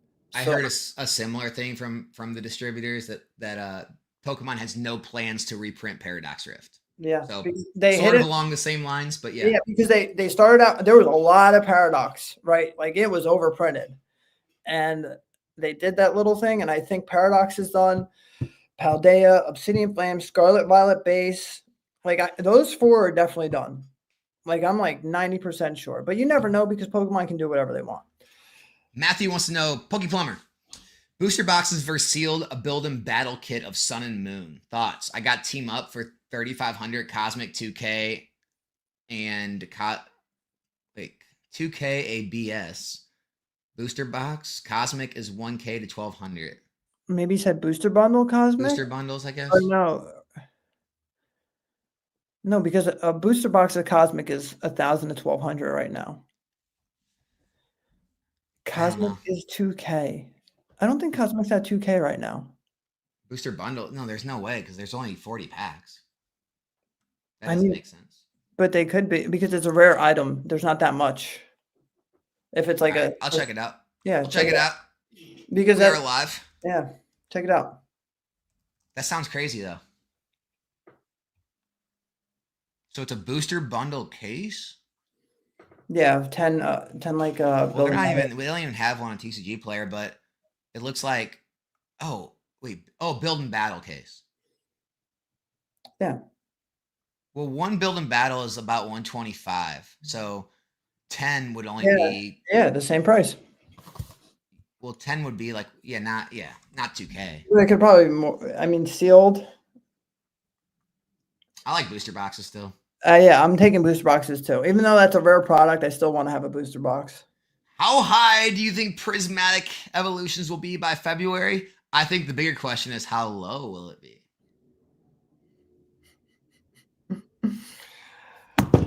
All right, here, better. How we're gonna play higher or lower?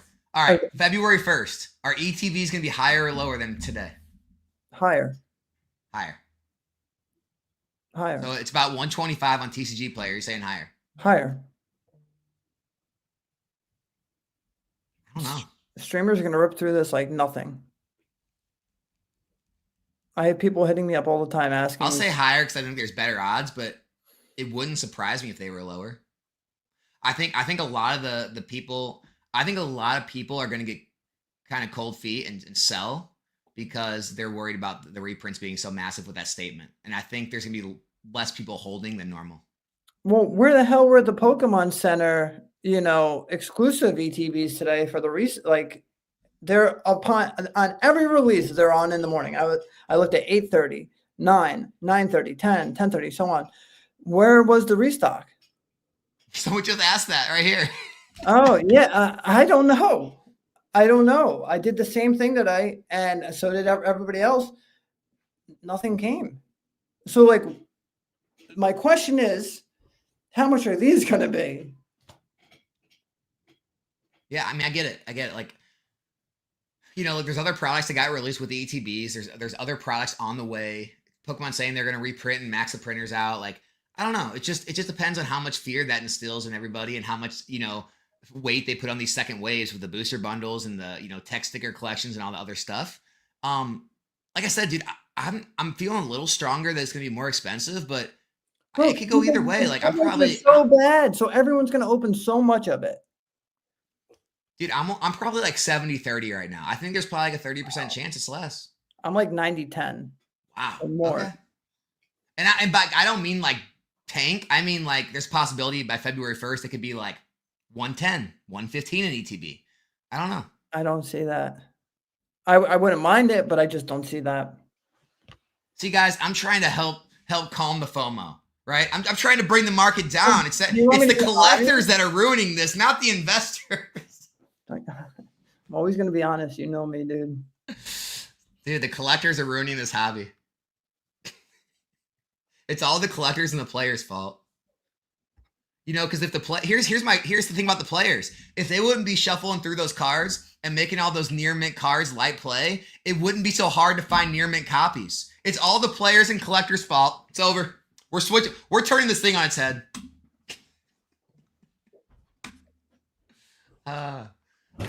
Plumber's chase card in Prismatic. He told me it was the teal mask. He really likes the mask cards. It was an Umbreon, you jerk off. Or the Sylveon. The Sylveon's with the oh shit. Oh no. What? I missed my pre-order. Oh shit. Shit. It's sold out. What are you talking about? The Cotton Candy Graded Guard. Shit. No, I knew I was forgetting something. Dude, you got so much crap you're doing. It's wild. Bro, I wanted that for my Sylveon. Look how sick that is. Oh my gosh. No. Oh man. That sucks. What set of Scarlet and Violet you guys want to be number one? Like right now, or I mean, I need it to finish. All right, let's say right now. Right now, Prismatic. Yeah, I mean, Prismatic at the 151 at the 2. I'll give Prismatic for specialty sets. I'll give Paldea for booster box sets. You love Paldea. Dude, it's the best. It's the best set right now. For booster boxes. Dude, I'll tell you one thing. It's the most open set in my stream still to this day. We're still going through like a case. We went through a case on Wednesday night. People love Paldea. Paldea? Is there any truth to the difference between availability and out of stock on the PC flagging if they will restock or not? Available and out of stock. What? Oh, maybe they meant unavailable. Is there a difference between unavailable and out of stock, maybe? Oh, unavailable means there's a chance that it's going to come back into stock. Out of stock means it's like completely sold out. Hey, the Green Shiz, what's up, dude? Question for the collectors for you, brother. If you could master set one set that you don't have, what would it be? That I don't have?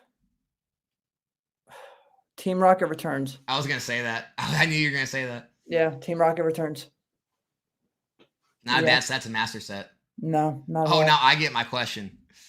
What do you do with your bulk reverses from your rip and ships? I can't tell if this is a troll or not, man, but nothing.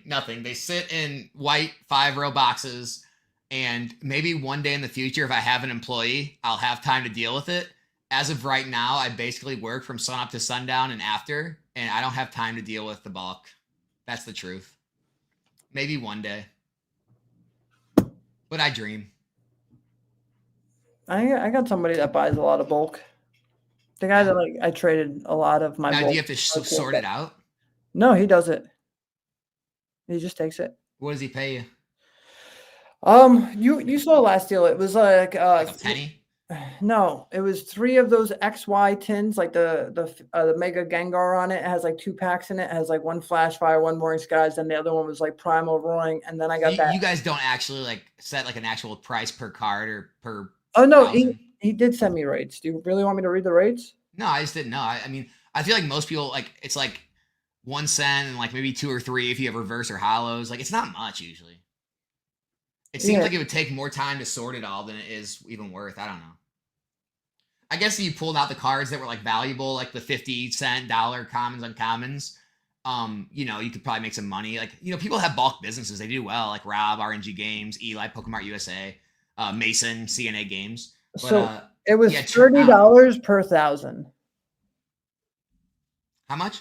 $30 per 1,000. Damn. That's good. $30 per 1,000. I feel like that's good. Yeah, not bad. Especially if you don't have to sort it all. Yeah, well, it sucks because like I know there was some because there was a lot of my Sun and Moon bulk, and like thank God I went through some of it because I found a Lily in there because back then I didn't know like that was a good card, right? Like I didn't like the full arts. When I got back into the hobby, I was even sleeving the half arts, like the reverses. Like I didn't know. So I found a whole bunch of baby shinies from Hidden Fates. I found the Lily. Yeah, I found a lot of cool cards. So thank God I went through like the Sun and Moon bulk. Dr. Applesauce, he's got some I don't know. These are rumors, speculations, but he says he knows distributors still have Prismatic and are holding it back. Confirmed. I've seen the emails holding it back to sell bundled with brick products. But they don't have any Pokemon products to even sell. They don't even have Battle Academies. What do you mean, dude? I just bought some Dragonite Pokeball collections of Pokemon Go. Did you really? Dude, I'm buying anything the distributor has. Southern Hobbies has 0 Pokemon. No, but yeah, who I have, I bought some tins, some booster or building battle kits, booster bundles, some those Dragonite things, like some blisters, like anything they have available. I'm just buying just because I'm trying anything to get my spend up. Okay. Yeah. Well, it's gonna take like a year and a half to get your spend up. Yeah, screw you, bro. So confirmed sale, $600, friends and family for the Fusion. So Fusion is now a $600 box. Wait, Sab, what's going on? My buddy just sold a Fusion for $600, friends and family. Yeah, guys. So up there in New Jersey, they have a bunch of I think they're like brain dead people. Don't even start. I'm pretty sure they sell to like literal brain dead human beings. Dude. Because here's what the actual price of this product is. And so if you're in New Jersey, try to get in that contact list of the brain dead humans because regular people are paying $465. $465 on the open market. You have one 99.6% feedback, 2,700 sales. Another one from 1190. Let's keep going. Yeah, guys, do not pay these stupid prices on the Instagrams and Facebooks. The open market's cheaper. It is literally mint perfect box. Unless a mint perfect box is worth $130 over market to you, go to TCG Player or eBay, guys. You said it yourself. You'd pay more for a mint perfect box. You're such a hypocrite. You call everyone else a hypocrite. You're dude, this is like 20% over market. People used to sell stuff 10% under off eBay and TCG Player. Chat, please give us your responses. Is that not ridiculous? Dude, do you want me to Hold on. We're getting on eBay alive. We're going to look at some of these boxes, see if we can find some mint ones. $450 right here. $475. These boxes look pretty nice, dude. Are you watching the screen? Look at this. Case fresh. $450.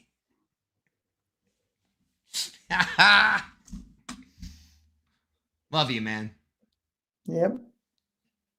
I'm just trying to keep the market down. I'm trying to combat the scalping. I'm telling you a confirmed sale. That's all I'm doing. I'm trying to keep the market down.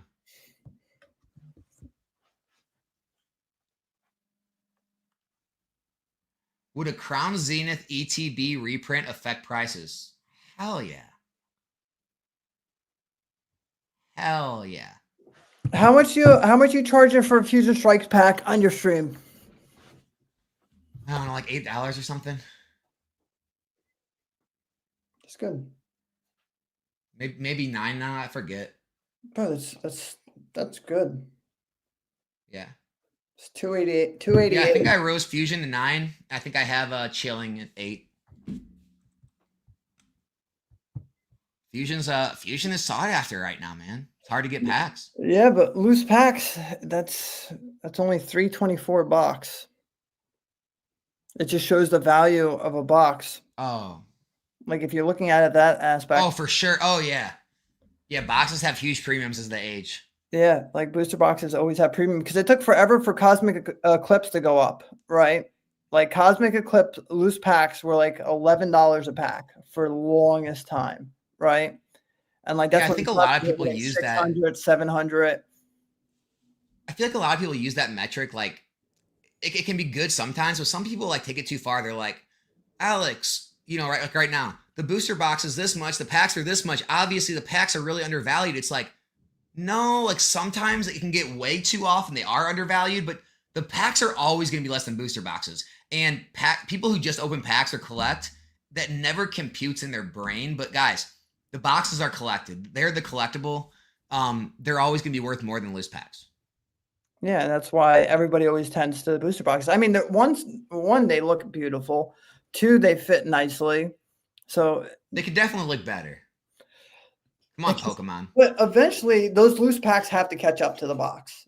It always does. It comes close. It'll never be as much as the box, but the loose packs will catch up. So if you can buy, you know what, guys? I'm going to say one thing. Buying loose packs from a reliable source isn't a bad play. Because like now that I'm doing the numbers, so if you can buy Fusion Strike for, that price, that's not bad at all. If you can buy Chilling Reign for a lower price, not bad at all. I mean, even if you could buy Evolving Skies at $18 a pack. Yeah. AWP. I think one too many hockey pucks at Alex in the head. Dude, what? Hold on, elaborate, dude. Leave another comment. What was that in response to? What conversation was that in response to? I gotta know. Hold on, what is this? It has been confirmed at every distro that exists, basically, that they got less prismatic. Yeah, they did. Than any other recent specialty set. I'm sure they held some back, but not enough. Yeah, I mean, everyone got the same word from their distributor. I mean, they got less. It is what it is. They definitely got less. Hit me with some notes, bro. Give me a topic. Well, someone said you're about to freak out and sell everything because you missed the cotton candy. No, it sucks though. I really wanted that one. I thought you trade bulk for a box of second hits. I used to. So my card shop went through some redesigning and stuff, and they got rid of 2 full cases of cards. They don't restock their freaking like $1 binders anymore. They don't have like, cards out anymore in bulk that you can buy for like all the, bulk EXVs and all that. It really sucks. I lost kind of my place to get all of those like hits I used to give out for free. And so I think what I'm going to do is, I'll probably eventually like just trade the bulk in and then go online to TCG Player or something and just, I don't know, like buy out a bunch of like, lower end hits that I can give out because I did used to do that, but haven't in a while because the card shop just did some restructuring. They're going more towards sealed product and less singles, which is strange. How are the card shops up there, dude? Are they like, do they have a lot of singles or is it more focused on sealed?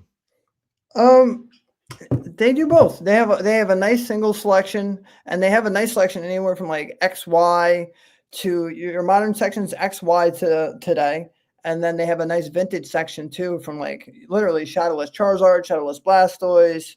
They have all that stuff. What is he saying? Nick's pillar status is so high, he's sweating missing graded guard drop while everyone else wants prismatic. Dude, I really wanted these cotton candy graded cards, and they said it in my group, in the restock group. They said, but I was helping my comic shop, so I totally forgot about it. Here's a question for you, brother. What kind of plumbing do you do? New construction, maintenance? What is it? Service, baby. Service. Residential. New construction, I've done like, I mean, it's not new construction because like, I mean, I'll rough in like a bathroom. That's like the closest to new construction I'll get. But I don't like doing like buildings, stuff like that. Limited Gift says you guys need to do a live stream. Alex, Rev, Pokey, and E, some other guy, possible or not a chance? I mean, sure, dude. I think us three could have any random person on there with us. I'm gonna get so much heat for this. Oh, you know what? I do have it because someone just reminded me. So remember when I told you that Japanese was going to start getting expensive once like the English was really hard to find, like it was going to overflow in the Japanese? Do you remember when I said that? When you see, yeah. I mean, it's definitely happening. For sure, it is. Like you could see that from a mile away. Like the terrestrial is going wild. I think it's going to go the opposite way if Pokemon really does what they say there. If Pokemon ramps it up and English becomes cheap, it's going to flow right back, and you're going to see the Japanese prices go stagnant and drop again. Not necessarily, dude. I think you're overestimating people who actually like Japanese. It's people who can't afford English. They go there because they want something to open. But listen to me, right? I've opened English Prismatic. I opened Japanese terrestrial. Terrestrial is so much more fun because you're getting a hit in every pack. Okay, well, I've opened English 151. I've opened Japanese. Japanese sucks. Bro, you just hate Japanese. You don't. No, it sucks, dude. How does it suck? How does it suck? Dude, every box is basically guaranteed the same type of stuff. It's like there's no, that's why the cards aren't worth anything. They're so freaking easy to pull. It's fun. How is it fun to just pull something that's easy? That's why no one wants to open. Right. Why do you think everyone's going to open Prismatic? Why do you think Umbreon's so expensive? Because people, it's hard to pull. I like it because it's fun. Like it's fun when my daughter can hit something, right? Like why not just make every pack a God pack and you just have a bunch of shiny stuff to fill a binder up with? I like the hard pull rates too, right? It gives you more of a chase, but I also like to hit shit and enjoy it. I like to be able to pull this and grade a 10, like, and have a good shot at it. Like, dude, I opened so many cases of Evolving Skies and never pulled a Moonbreon. That's why it's so sought after. I don't disagree with that, but I'm saying that don't you want to have fun too? Like, dude, I watched like 20 people open product today, and they're like, all right, I actually had this conversation. Shut up. I watched 20 people today open product, and all 20 of them were like, this fucking blew. Then it says, yeah, the pull rates are really hard. I can't wait to open so much. I think people want a challenge, though. Like, dude, what are you talking about? I had a conversation with my friend Steve last night. We were talking about, because he was like a professional like golf pro at one point. Like he was a golf pro at a course. He wasn't like a touring pro, but he was a golf pro and teacher. And he was talking about how he doesn't play much anymore. And I was like, dude, how do you just go from that to not playing? He's like, well, you played really high level hockey. I'm like, well, yeah. He goes, do you play anymore? I'm like, no. He goes, have you tried when you were an adult? I'm like, yeah, I played one session in the men's league. I can't get into it. He's like, why? I'm like, because after you play at that level of competition, the other stuff isn't fun. He's like, that's why I don't play golf anymore. And it's just like Pokemon. It's just like, it's not fun when it's too easy. When you want something to like strive for. You don't want like, oh, here, just give them away. Here's easy mode. It's no fun. Listen, you're not listening. Hear me, right? All right. It's fun to open the Japanese with my kids because then they get the hit, right? And it's fun being able to pull this stuff. Yes, I like the chase too, right? But what Prismatic is doing isn't fun when you can open 1,000 packs and can't even hit an SAR. Like, dude, there's a happy medium to this. But you pulled two SARs. Listen, Evolving Skies was fun because you pulled two though. From Prismatic? You didn't open 1,000 packs. From Prismatic? I didn't pull two. What are you talking about? You told me you pulled two SARs. What did I pull? You said you pulled a full art trainer and what else? One other one. Bro, like you pulled two. A Pokeball? But you said you pulled two. All right. I'm talking about like real hits.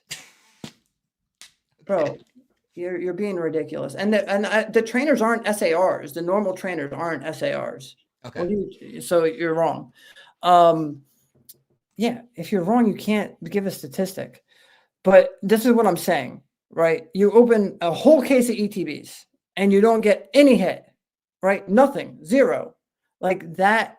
Like I said, I watched so many people open it. They wanted to hit something. Yes, the chase is fun, but when you're getting pack after pack, it becomes not fun, dude. I Right? agree. Like for you, you're ripping for other people making money. I'm ripping for myself to have fun. No, I agree to an extent, right? Like I think I like when they have a lot of hits. Like that's why I like Scarlet and Violet. I think there should be a lot of hits.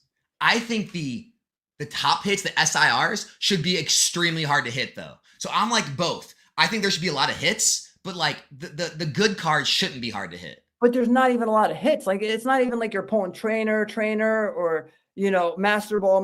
Like, dude, it's just non-existent in this set. Like, yeah, I like the one out of every 3-pack or 4 packs hits, but I think the SIR should be really hard to hit. Yeah, So I mean, I agree. I don't want to pull like Moonbreon, but like you got to give more hits. Like this is so different, Alex. I don't think you understand how hard. Yeah, I don't know. You're right. I haven't opened it yet. Dude, You're 100% correct. I pulled the Espeon with Fusion Strike. I pulled the alt art, Lugia. I pulled every alt art, right? And then with evolving, you could still pull a Golurk. You could still pull, all these other cards, but it wasn't even. It's not. This is 10 times harder than Evolving Skies was, and that's what I'm trying to explain to you. That isn't fun. We'll talk about it next week because then I'll have a week of opening it. My first opening is going to be tonight. So, and I don't watch pack opening content, so I haven't experienced it yet. So yeah, maybe I'll have a better view of it next week. Yeah, I'm telling you, like, yes, I like the chases too. I didn't like Obsidian Flames because it was so easy to pull everything. Like that was too easy. There's always a happy medium. But I'm saying with this set, it's like crickets. It's bad. No, I mean, I'll take your word for it. Yeah, I mean, I don't like that either. I don't want no hits. Yeah, that's what I'm saying. Like, yes, I like the hard hit rates, but I'm saying like there should be 2 to 3 hits per ETB. 9 packs, 2 to 3. Yeah, but it doesn't, dude. You're getting like a Snorlax EX, right? Like it just so. Wait until you'll see tonight, and you're gonna text me and be like, "Holy shit, that was rough."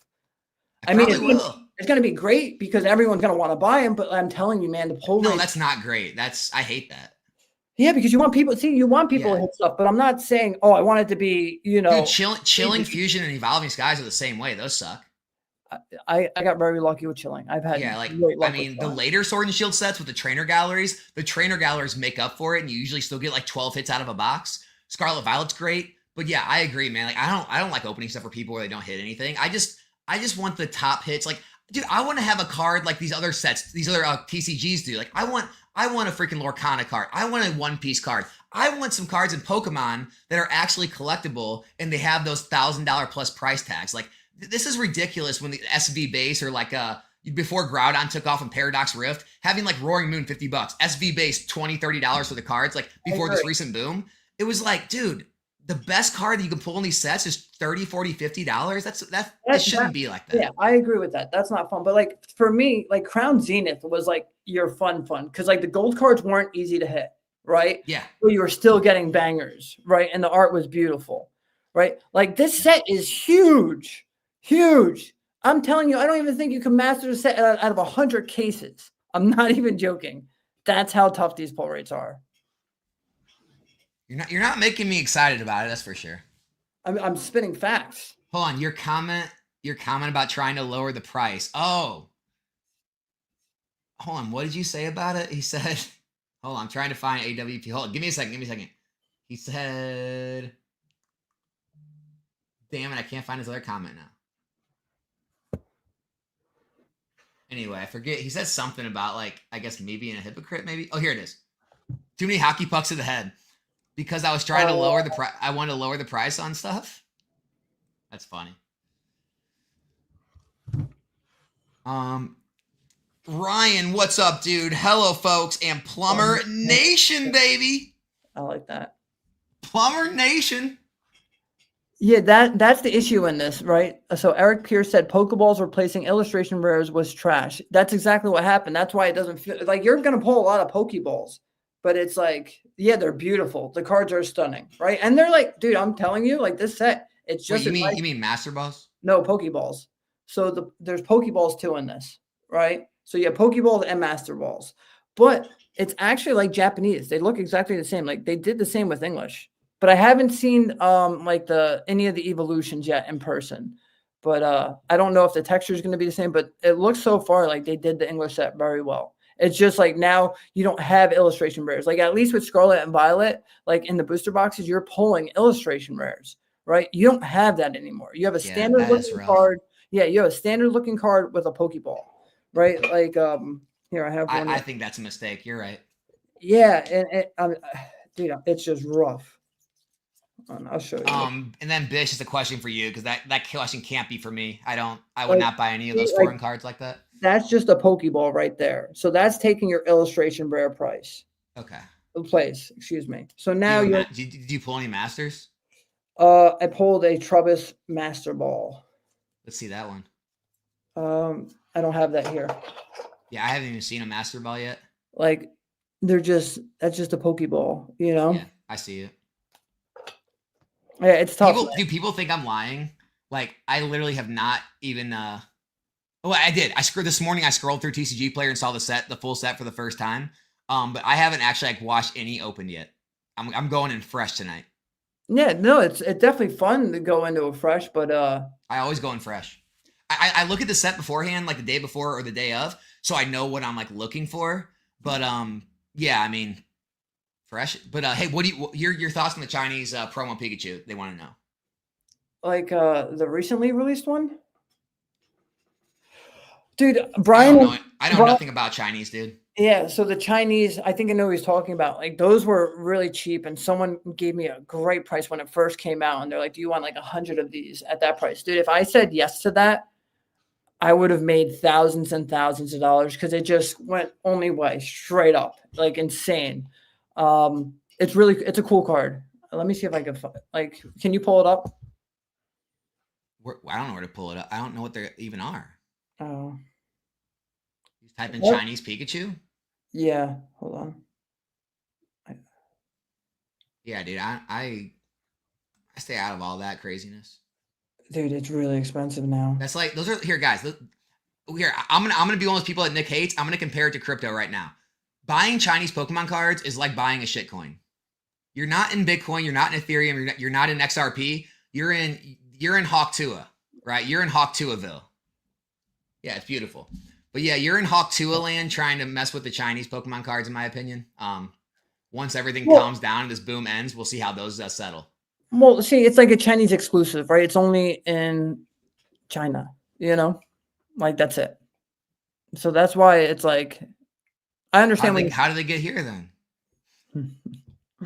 I mean, dude, at the end of the day, like the art's amazing and it's exclusive to China. So that's why people want it. Just like the ponchos. The ponchos were exclusive to Japan, right? Just like the Munch promos, exclusive to Japan. So like, yeah. Japan's different because that's like the original language of Pokemon. Like, but when it's an exclusive only for one place, right? They don't have an English one. They don't have a Japanese. Then people are going to want it. Like, I know you don't like 151, you know, in Chinese, right?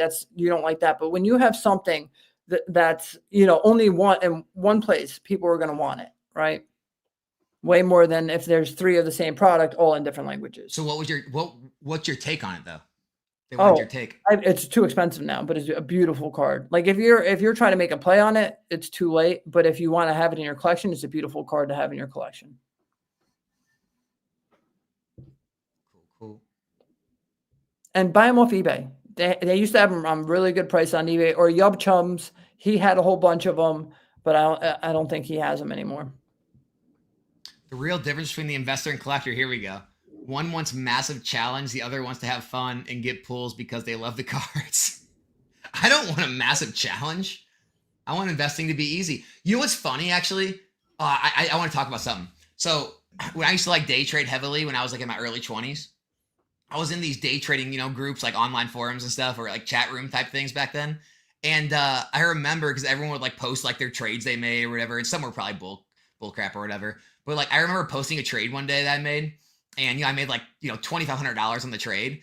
And I had people saying, oh, well, yeah, that was an easy trade. I'm just like, what the hell does it matter?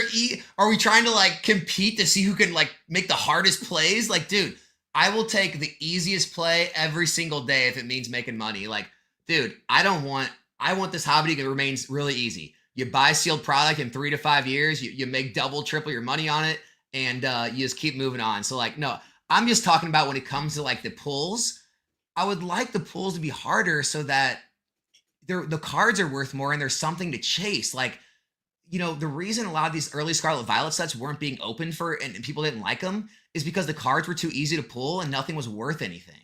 The only reason the Magic card started to become worth so much is because it's so hard to grade. It has like a 20% 10 ratio. And so the 10's worth so much, which drives the raw price up. And now all the illustrations people are figuring out, they're so hard to grade. So all those are rising in price. But a lot of the SIRs in those early sets, they're like $10 cards. Nobody wants to chase a $10 card. That was what I was trying to say.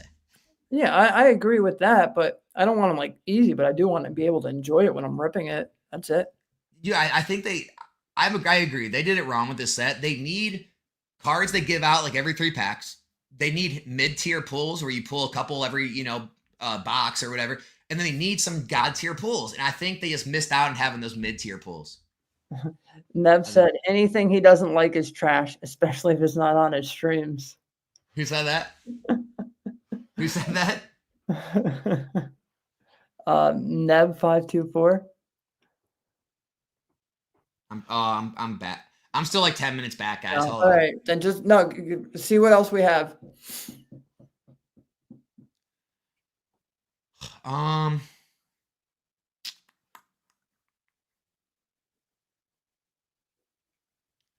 Just a bunch of people hating on me for not liking Japanese. I'm not seeing any questions really. I don't know. All right. You could have the same expected value because chase cards are super expensive, but the game itself becomes much less enjoyable. Player perspective.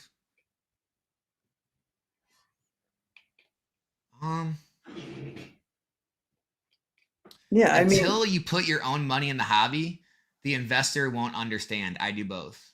So yeah, like this, that's pretty much me too. But so for the players, like that's why. So the reason that my comic shop, I'm going to keep showing them love, is the reason that everything was so affordable today, because he's a player, right? He's been playing Magic since he was 6 years old, and he's been in these stores. You can see pictures of him when he's a kid. Now he owns the store. It's crazy, but he's a player, right? So everything when it comes out is always going to be for the players, and it always has been that way, as it should be, right? Like that's basically what I was getting into with you before. Like I think it's always good in the beginning, so they can open packs, get what they need, and then because they're what keeps us around too. Like EX era. Dude, I'm with you. Like yeah. I don't know, like I don't think we ever got into it about that. I want everything to be available and cheap and dirt cheap. I want to be able to go to the distributor, I want to be able to get as much as I want. I want to sell the packs for $4 on stream. I want to be able to put as much away as an investment as I want at 95, 100 a box, 105, 110 a box, whatever it is now. Like, I'm with you, dude. Like, I don't want things to be expensive. I want things to be. If I misinterpret it, these people are going to misinterpret that you don't want that, right? Yeah. I'm okay once sets are 2 to 3 years old for them to be whatever price they become. Like Fusion Strike, Evolving Skies, I'm 100% in agreement with those prices, right? Because you had your chance. Right now, I agree, man. Prismatic surging, they need to come down. But I'm not in agreement with everyone getting upset about all the sets because you had all the time in the world to get Scarlet Violet base, Paldea, all that. They were cheap. 151 was cheap. It was everywhere. People, dude, you could walk to Costco. You go to Costco one week, go back the next week, the palette was still there. Nobody was buying the UPCs. So like, I get upset when people say we don't have an opportunity. It's like, no. You had the opportunity. If you didn't take it and you're upset it went up too quick for you, that's on you. You could have picked it up when it was everywhere. Right now, Prismatic surging, they weren't everywhere. I agree. That's where I'm at with it. Stellar Crown, everyone was crapping on it. It was, what'd you get cases for like $500? Yeah, 500. I mean, you could have got Stellar Crown as much as you wanted. Now people are upset because it's 160. Why didn't you buy it? Well, I thought I had more time. Well, I have no pity for the I'm going to wait crowd. As long as it was at retail and available and cheap for a certain amount of time, you should have got it. That's all I got to say. You should have got it. Yeah. Right there with you. Prismatic, they need to fix it. By the way, guys, the pack openers like me, we don't like this either, by the way. I hate this because, first of all, I'm going to get demonized no matter what price I put on them, okay? I can't get the product myself, meaning I have to go buy it open market. I have to try to play the market right now to like not buy at too high of a price, because by the time I buy it, they ship it and it gets shipped to me. The price could drop and I could actually be selling packs at a loss. Okay. And it's there's inventory issues. I'm not going to have enough for everybody. It's a mess right now. It was way more fun when I could buy as much as I wanted and it was cheap and everyone could get all the packs they wanted and I didn't have to worry about the market dropping because it was already dirt cheap. Like, it sucks right now for everybody. Yeah, dude, like, you know me, you know how much I rip. Like, dude, I have stacks here that I've been ripping, and it's like, I want to open the new stuff just as much as the next guy. So it sucks because there's a lot of people that do, have a lot of product that they sit on, but they enjoy ripping it. And that's it. Like, dude, that's why when there's no investor paying this much on the ETB, it's just not happening. The problem is nobody sees the Pokeball and Master Ball as hits. I see both sides. I see the Master Ball as a hit, but the Pokeballs, they're just so common, right? Like, it's like, ooh. That is some. Yeah, I could see people not seeing them as hits compared to like an illustration rare. Yeah. Yeah. No, that makes sense, man. Did you see anything you wanted to take?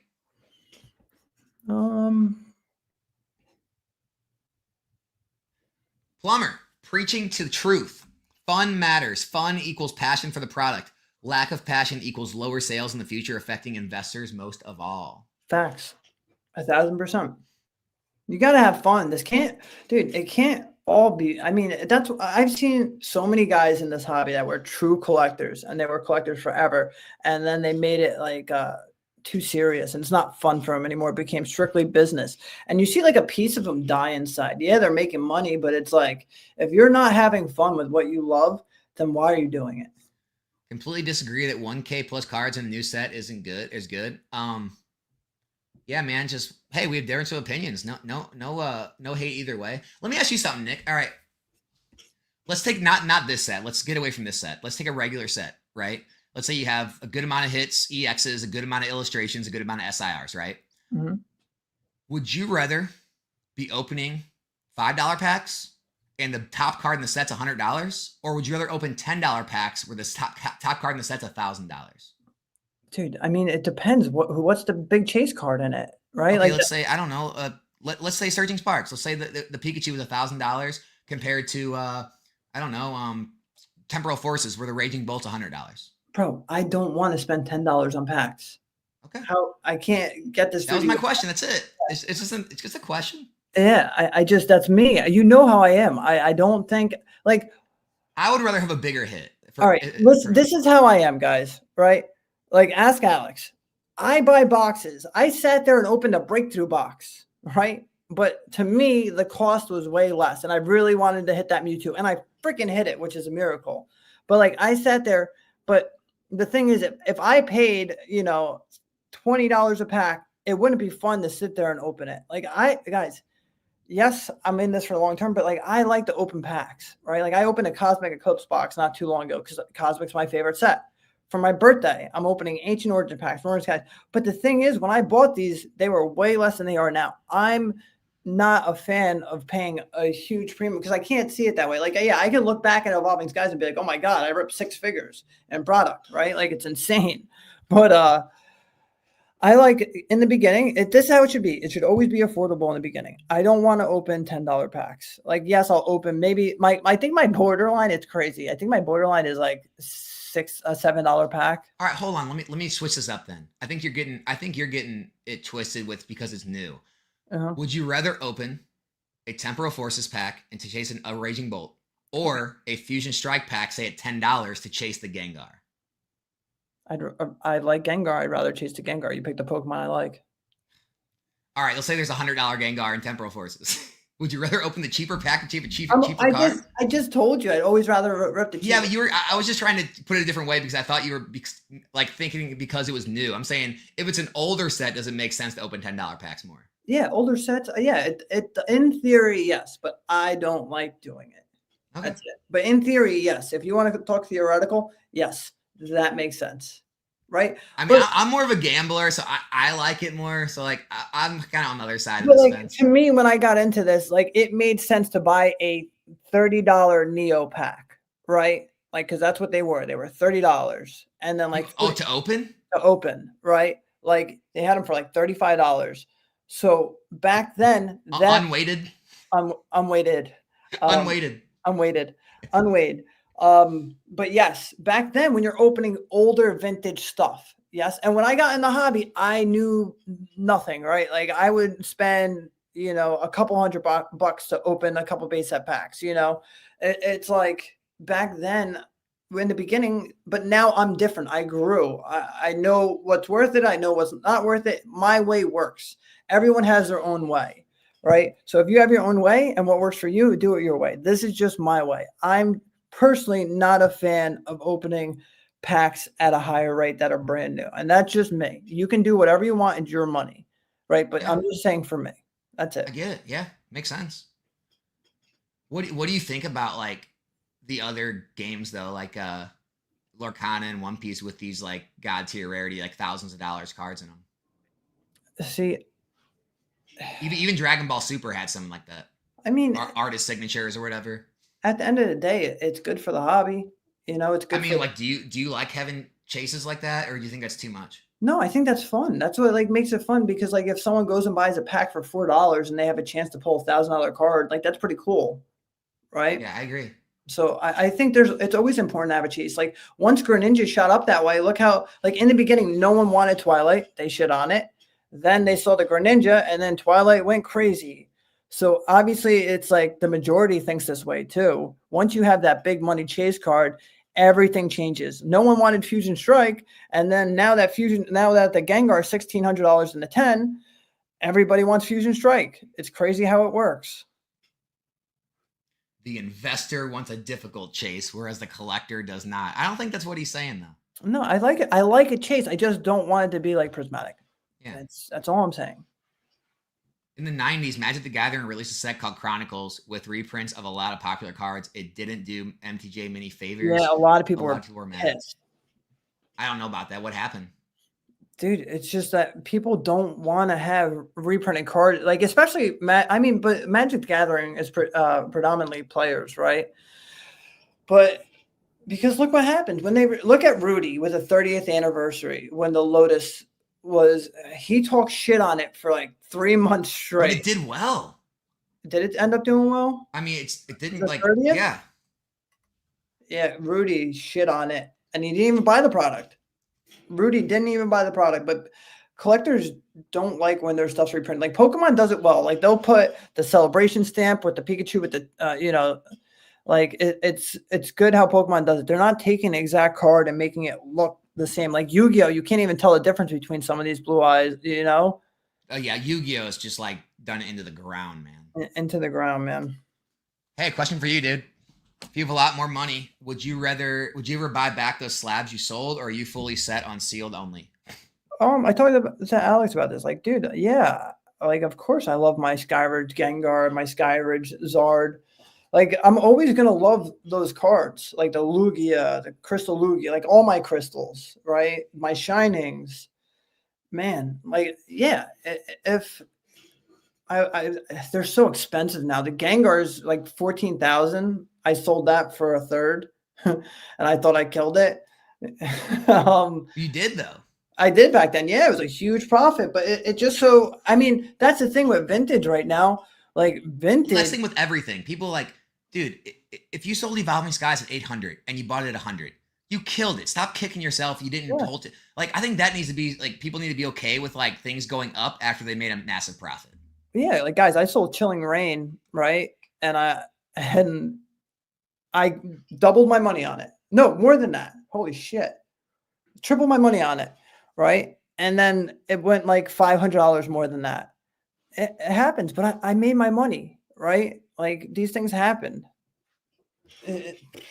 But yes. So is there yes, if I was a millionaire, I would buy everything back. If I was a cryptillionaire, let me put it that way. Are there price points or drops you're looking to see before you do start buying some again? I'm not really buying that much right now, right? Like I bought a couple. I wanted to have a couple more Lost Origin cases. I want to have a more Fusion cases.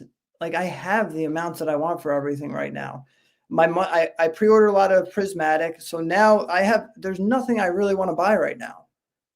I need to see what's going to happen with this market. It's going to cool down a little bit. So personally for me, like I bought what I wanted, but it's just with these slabs, they're way too expensive right now. Like I'd love to have all my alt arts that I sold, but look at where Moonbrion's $3,000 right now. I do think the Moonbrion will retract. I don't think it's going to stay at 3,300. Do you think Hawk Liga wants to know if we think other reprints are to come, like Twilight, other things? I mean, the next should be Stellar, Twilight, Surging, Temporal. Those are the next on the list, technically. Right? I think Paldean Fates. Oh, and Paldean Fates. Yeah, those ETBs are almost double now. Yeah, they're like $80. And they love reprinting specialty sets. I know, but when you have this many banger specialty sets, which we've never had before. And everyone thought Sword and Shield was the goated era. But like, think about this. Where are we gonna? Shit. How did I shut this off? I have like freaking 3 things ringing. Dude, there's just some sets aren't gonna get reprinted. There's no way. There's gonna be a couple that don't get reprinted. I don't know which ones they are. I have my guesses, but I don't know. You just sit back and take the glazing. Ready? I agree with Plumber. It's about the fun, not the chase, Alex. Pokey Plumber. All the glazing, dude. Just sit back and bask in it, man. No, dude. I know I'm right. I got ripped apart on that take. Yeah, I appreciate you guys. Thank you. See, Alex, a lot of your guys think logically, but they love you. They're here for you. Oh, it's good. I mean, dude, that's what I love about this. Like, it's just nice to be able to have differencing of opinions without everyone beating each other's throats. Like, can we get back to that? Like, not just in this hobby, but like the world, the US, like anywhere. Can we disagree without hating each other? Yeah, I mean, we might get loud, but it's not like it's just him and I don't agree on everything, as you guys can see. How is Journey Together going to be from battle partners? Besides Ends Reshiram, what do you think of worth anything in that set? I think Pokemon is going to. Catching up on the live stream, some other guy in the live stream killed me. I'm glad somebody caught that, Brian. Hey, dude, reach out to me if you have any more of those prismatic packs, bro. I still need them. But yeah, man, go ahead with that question about the ends. The ends Reshiram. No, I mean, I truly think that. I mean, the Articuno does look sick, but I think Pokemon is going to give us a lot of it. And I think we're going to be surprised on how much product we get this time. I think this is going to be the scenario where everybody orders a shit ton, and are you saying we're seeing a top signal here? Because my comic plates agreed with me on this. Pokemon's mad at everyone for what they're doing. Everyone's charging way more. All these stores, they're getting allocations. So I think now people are gonna be like, I need 100 cases, thinking they're gonna get a fraction of that, and they're gonna get all 100 cases. I truly think this is gonna happen. I think it's gonna happen soon, and I think Journey Together might be it. Dude, that'd be bad. The stores would be dumping pretty much anything they could to raise capital to pay those bills. Yes, yep. And then all the prices are going to go boop, boop, boop, and you're going to be able to guys, if you guys don't know, like, so what's happening right now is everyone's putting in ridiculous numbers with their distributors because they're putting super high numbers. They know they're going to get cut, so they're hoping they get cut down to like a amount they actually want or whatever. Put you on Instagram. When that day comes where they actually fulfill the entire order, these hundreds of thousands of dollars in orders that a lot of these guys can't fill, they have two choices. They either back out of the purchase with the distributor. If they do that, they're done. The distributor is never going to give them a good amount of product again. They're going to ruin their entire allocation, or they take it all and they just figure out how to pay that bill and how to move anything they can just to get the money. And that's where you'll see those prices at like, $100, $90, $80 because they're just trying to dump it for anything because they have to get the capital to pay these credit cards. And so, yeah, I agree. That is scary. Yeah, because I was talking to Alex today, the store owner, and he was like, Pokemon's very mad at us. And I was like, what do you mean? And then that's when he's like, Pokemon doesn't like seeing stores getting distribution prices and charging these prices, right? He said Pokemon does not like that. And he was like, everyone's going to put in these crazy numbers because he was on the phone with distribution. They were putting their orders in, and this is a different distributor. And he's like, put in an okay number because we're already getting a lot from these people, these other distributors. And he goes, and I was like, is that because Pokemon's going to fulfill these? And he's like, I think it's going to happen when we least expect it. And then you're going to see these boxes drop to 79 because everyone's putting on their credit card and they can't afford their credit cards if it goes bad. So this is what's going to happen. Now, all these people are going to get this huge allocation and then they're going to get everything. And a lot of these places aren't going to be able to handle it. And you know that I can't really talk about it, but then I'm going to be able to go to that place and I'm going to get them for dirt cheap like I used to on every set. And I think so many people are going to get hurt, and we're finally going to see people get hurt. But I think it's going to happen way sooner than people think. But here's the thing: like I don't know. Other than like other than the good store owners, like the ones who've been around, like the people that are going to get hurt are the ones you kind of want to see get hurt. It's the scalpers that are botting everywhere, buying everything out. Like you kind of want to see them lose their asses. But the stores doing this too. Yeah, right? The stores I feel bad for, but the people who bought their distribution is going to be okay. You ordered this and now you can't pay it. That sucks. That sucks. But you kind of want to see all the people who like, especially the prepaid pre-order, sites where they take your money first. Yeah. And then they give you everything your bots bought for you. And now you're sitting on all this product and nobody wants to pay you more than what it's. And then they're the ones losing out. Guess what? That's going to stop all the scalping like that. Like that. In their tracks. And that day will come. Once the quick tendies are over, things will go back to normal. But I do think we do have. There are no good store owners. That's not true, man. Mason's a good store owner. Is that Cardinal Gaming? Yeah. I like Mason. I like his takes. Yeah, like that's the only thing I hope.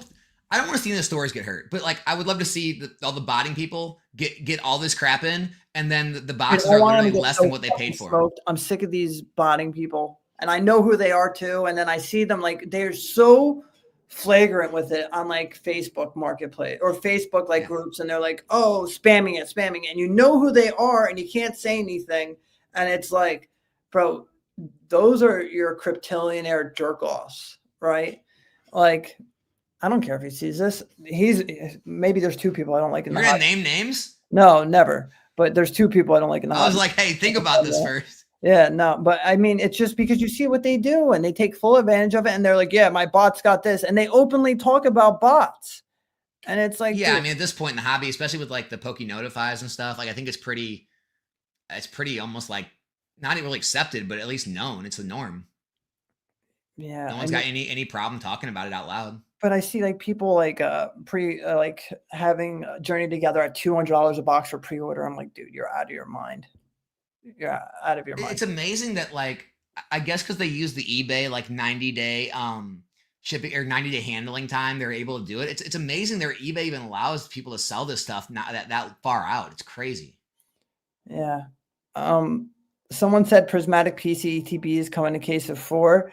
My buddy ordered, I think he got like 12 of them, and like two of them came in loose boxes, and then the one that did come in a case was opened and resealed. Yikes. Yep. That's no good. Brian, yeah, Mason's always spitting facts, and appreciate it, dude. Yeah, if you got any left, I am in need. I'm a poor streamer with no product. Hopefully you get everything squared away, says Mason. Yeah, I mean, here's the thing. Brian did right by his customers, same way. I'm sure Mason does right by all his. Like, the good card shops, they'll be here to stay. Here's the thing, guys. Like, everyone out there buying, I know this is all like a big price point, hobby where you always gotta go for the lowest price point. Remember these good card shops, like the ones Nick's talking about, the Masons, the Bryans. Like, remember these guys when everything does correct. Out of pocket. Right? Yeah, when everything does correct, like, and everyone's got the same prices again, make sure to spend your money with them instead of all the people who are screwing everybody now and then want to beg everyone to use them when everything's cheap again and affordable everywhere. Just remember that. Do business with the people who have always done right by you. Don't be, so like price conscious, especially when you're talking about a few bucks in the future, because those days will come, and the people doing right now, they've earned your business. And I mean, I don't know. We're good. You wanna call it there? No. I'm not going to say what I was going to say. Oh, okay. Would you make a play on the PCTBs at 245 each? The only play I would make is if you're a card grader.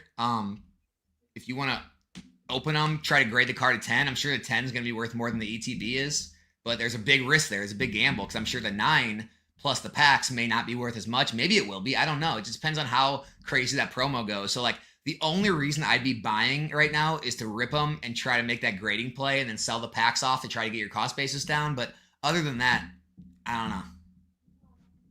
What about you? I mean, I'm holding on. I'm not usually this guy, but I'm holding on to Pokemon Center, like doing the prismatic restock, because they didn't even do that today. So I don't know. But they're going to do it on like a freaking Sunday at like 3 a.m. or something. I don't know what's going to happen. But I think they should. Can we normalize kids fighting for a kids game? You know what, man? I think Pokemon was built off battles, all right? And just because it was with Pokemon in the games doesn't mean you can't have real battles in real life. Maybe we just bring our animals to the card shops and we just like, no. You just like send out your falcon against like their dog. Like, what are we doing here? No, I truly do think that Pokemon, especially that Pokemon said something about the prismatic. I think they're going to have more PC ETBs, right? They did it with 151. They've done it with Crown Zenith. They've done it a lot. So I think we're going to see. I would hold off on the PC ETBs right now. What happened to Black Vault Market and eBay? Lost 7,700 on canceled credit card. I'm not. Guru, I don't know who that is. Yeah, I mean, if you're doing, again, same thing on eBay. If you guys are buying on eBay, you got to be really careful these days. There's a lot of like scammy looking fake listings. Make sure they have a big because even these bots or whatever they are, they have reviews and they'll all be like the same review, right? Like, look at what products they're selling. Look at their reviews. Like, even when I sell to someone, I'll look at their reviews. I'll look what they're selling. Look at their feedback. Like, I go through all the feedback, especially when I'm selling on eBay, because I don't like selling on eBay. I really don't. Imagine a lightning bolt LARPing guy taking art on Target sales floor. Dude, that would make such a good video, though. Like, get a couple friends to dress up and just film that going on. Ridiculous. No, guys, I'm not for Michael Vick enters the chat. You guys are psychotic. Oh man. Dude, I think this is probably a good time to end it. We're getting into no man's land. What do you want to end? What do you want to end things with, dude? How do you want to bring this all in? I feel like we're getting to the point after like a Joe Rogan fight companion where like Eddie Bravo just got done talking about conspiracy theories. Oh my God. Where Joe's just trying to like, all right, let's bring him back in for the end of this. Kind of reel him in, yeah. Gotta reel it in. I guess I'm gonna leave off at like prismatic, right? Because we have to talk about it. Just don't overpay. That's it. We know we're getting more. We don't know how much, but I just have a feeling, like I said, I've seen Pokemon do this a couple times. I wasn't like fully collecting during Roaring Skies, but I heard what they did. So when Pokemon, and they said they weren't reprinting back then, but like what I saw in Sword and Shield and what I think we're going to see here is I really do think when they say they're going to go fully in, I think they're going to go fully in. And that's why you still see battle styles on Pokemon Center, right? That's why you still see Vivid Voltage on Pokemon Center, because they're going to go really hard with 2 sets, maybe 3, depending what it is. And then the scalpers are going to start falling away from the hobby, right? Because it's not the quick tendies, because there's going to be an abundance of product. And I truly think we're going to see that sooner than later. Pokemon's not dumb. They're the master when it comes to print runs and running, look what they do in bear markets, bullish markets. They're the best of the best to do it. So I think they're prepared and they're going to do the right thing. So, and guys, listen, if you are in this for the long term, it shouldn't matter, right? It shouldn't matter. So just ride the wave. If it comes crashing, say, yep, buy the dip, baby. Just ride the wave. You know things are bad when Alex joins the I'm gonna wait crowd when a new set like Prismatic releases. All right, we'll end on this last question. The Moonbryon predictions. What do you think in the Moonbryon price is gonna fall to if it falls? 2,200.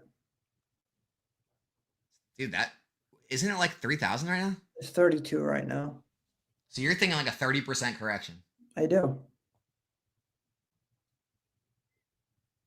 Wow. That's a good question, man. What are you going to say, 2,500? That's kind of what I was thinking, but maybe it does go lower. I'll say 25. I'll throw 25 out there. And yes, whoever asked me to do this, I will end it with this. It is all still sold out, guys. Nothing is available. Nothing is back in stock. That is the state of Prismatic Evolutions on Pokemon Center. So stay tuned for that. Guys, make sure to follow Pokemon Plumber on his Instagram at the PokePlumber. It is in the top of the description, and I will leave it in the top of the comments as well. Follow me too while you're on Instagram. Just type in Nostalgianomics. I'm trying to get some following there too if you got time. But follow Nick first. If you got time, go to my page. Mine's kind of the afterthought though, so don't worry too much about it. Cogmotion, we're going to miss you so much, dude. Who? He said, I'm never coming back. Good. Never coming back. Cogmotion. But guys, we do have a big announcement though. We're going to every week. Yeah. Every week. Don't come We're going to back. have the Investor Collector. Don't come back. And then we are going to start bringing some guests on. So maybe not next week, the week after. I think we're going to have some guests. We're going to start spicing things up in here. Yeah. All right, guys, we're going to end it there. Any last words, man? Any last words? I heard you. I don't.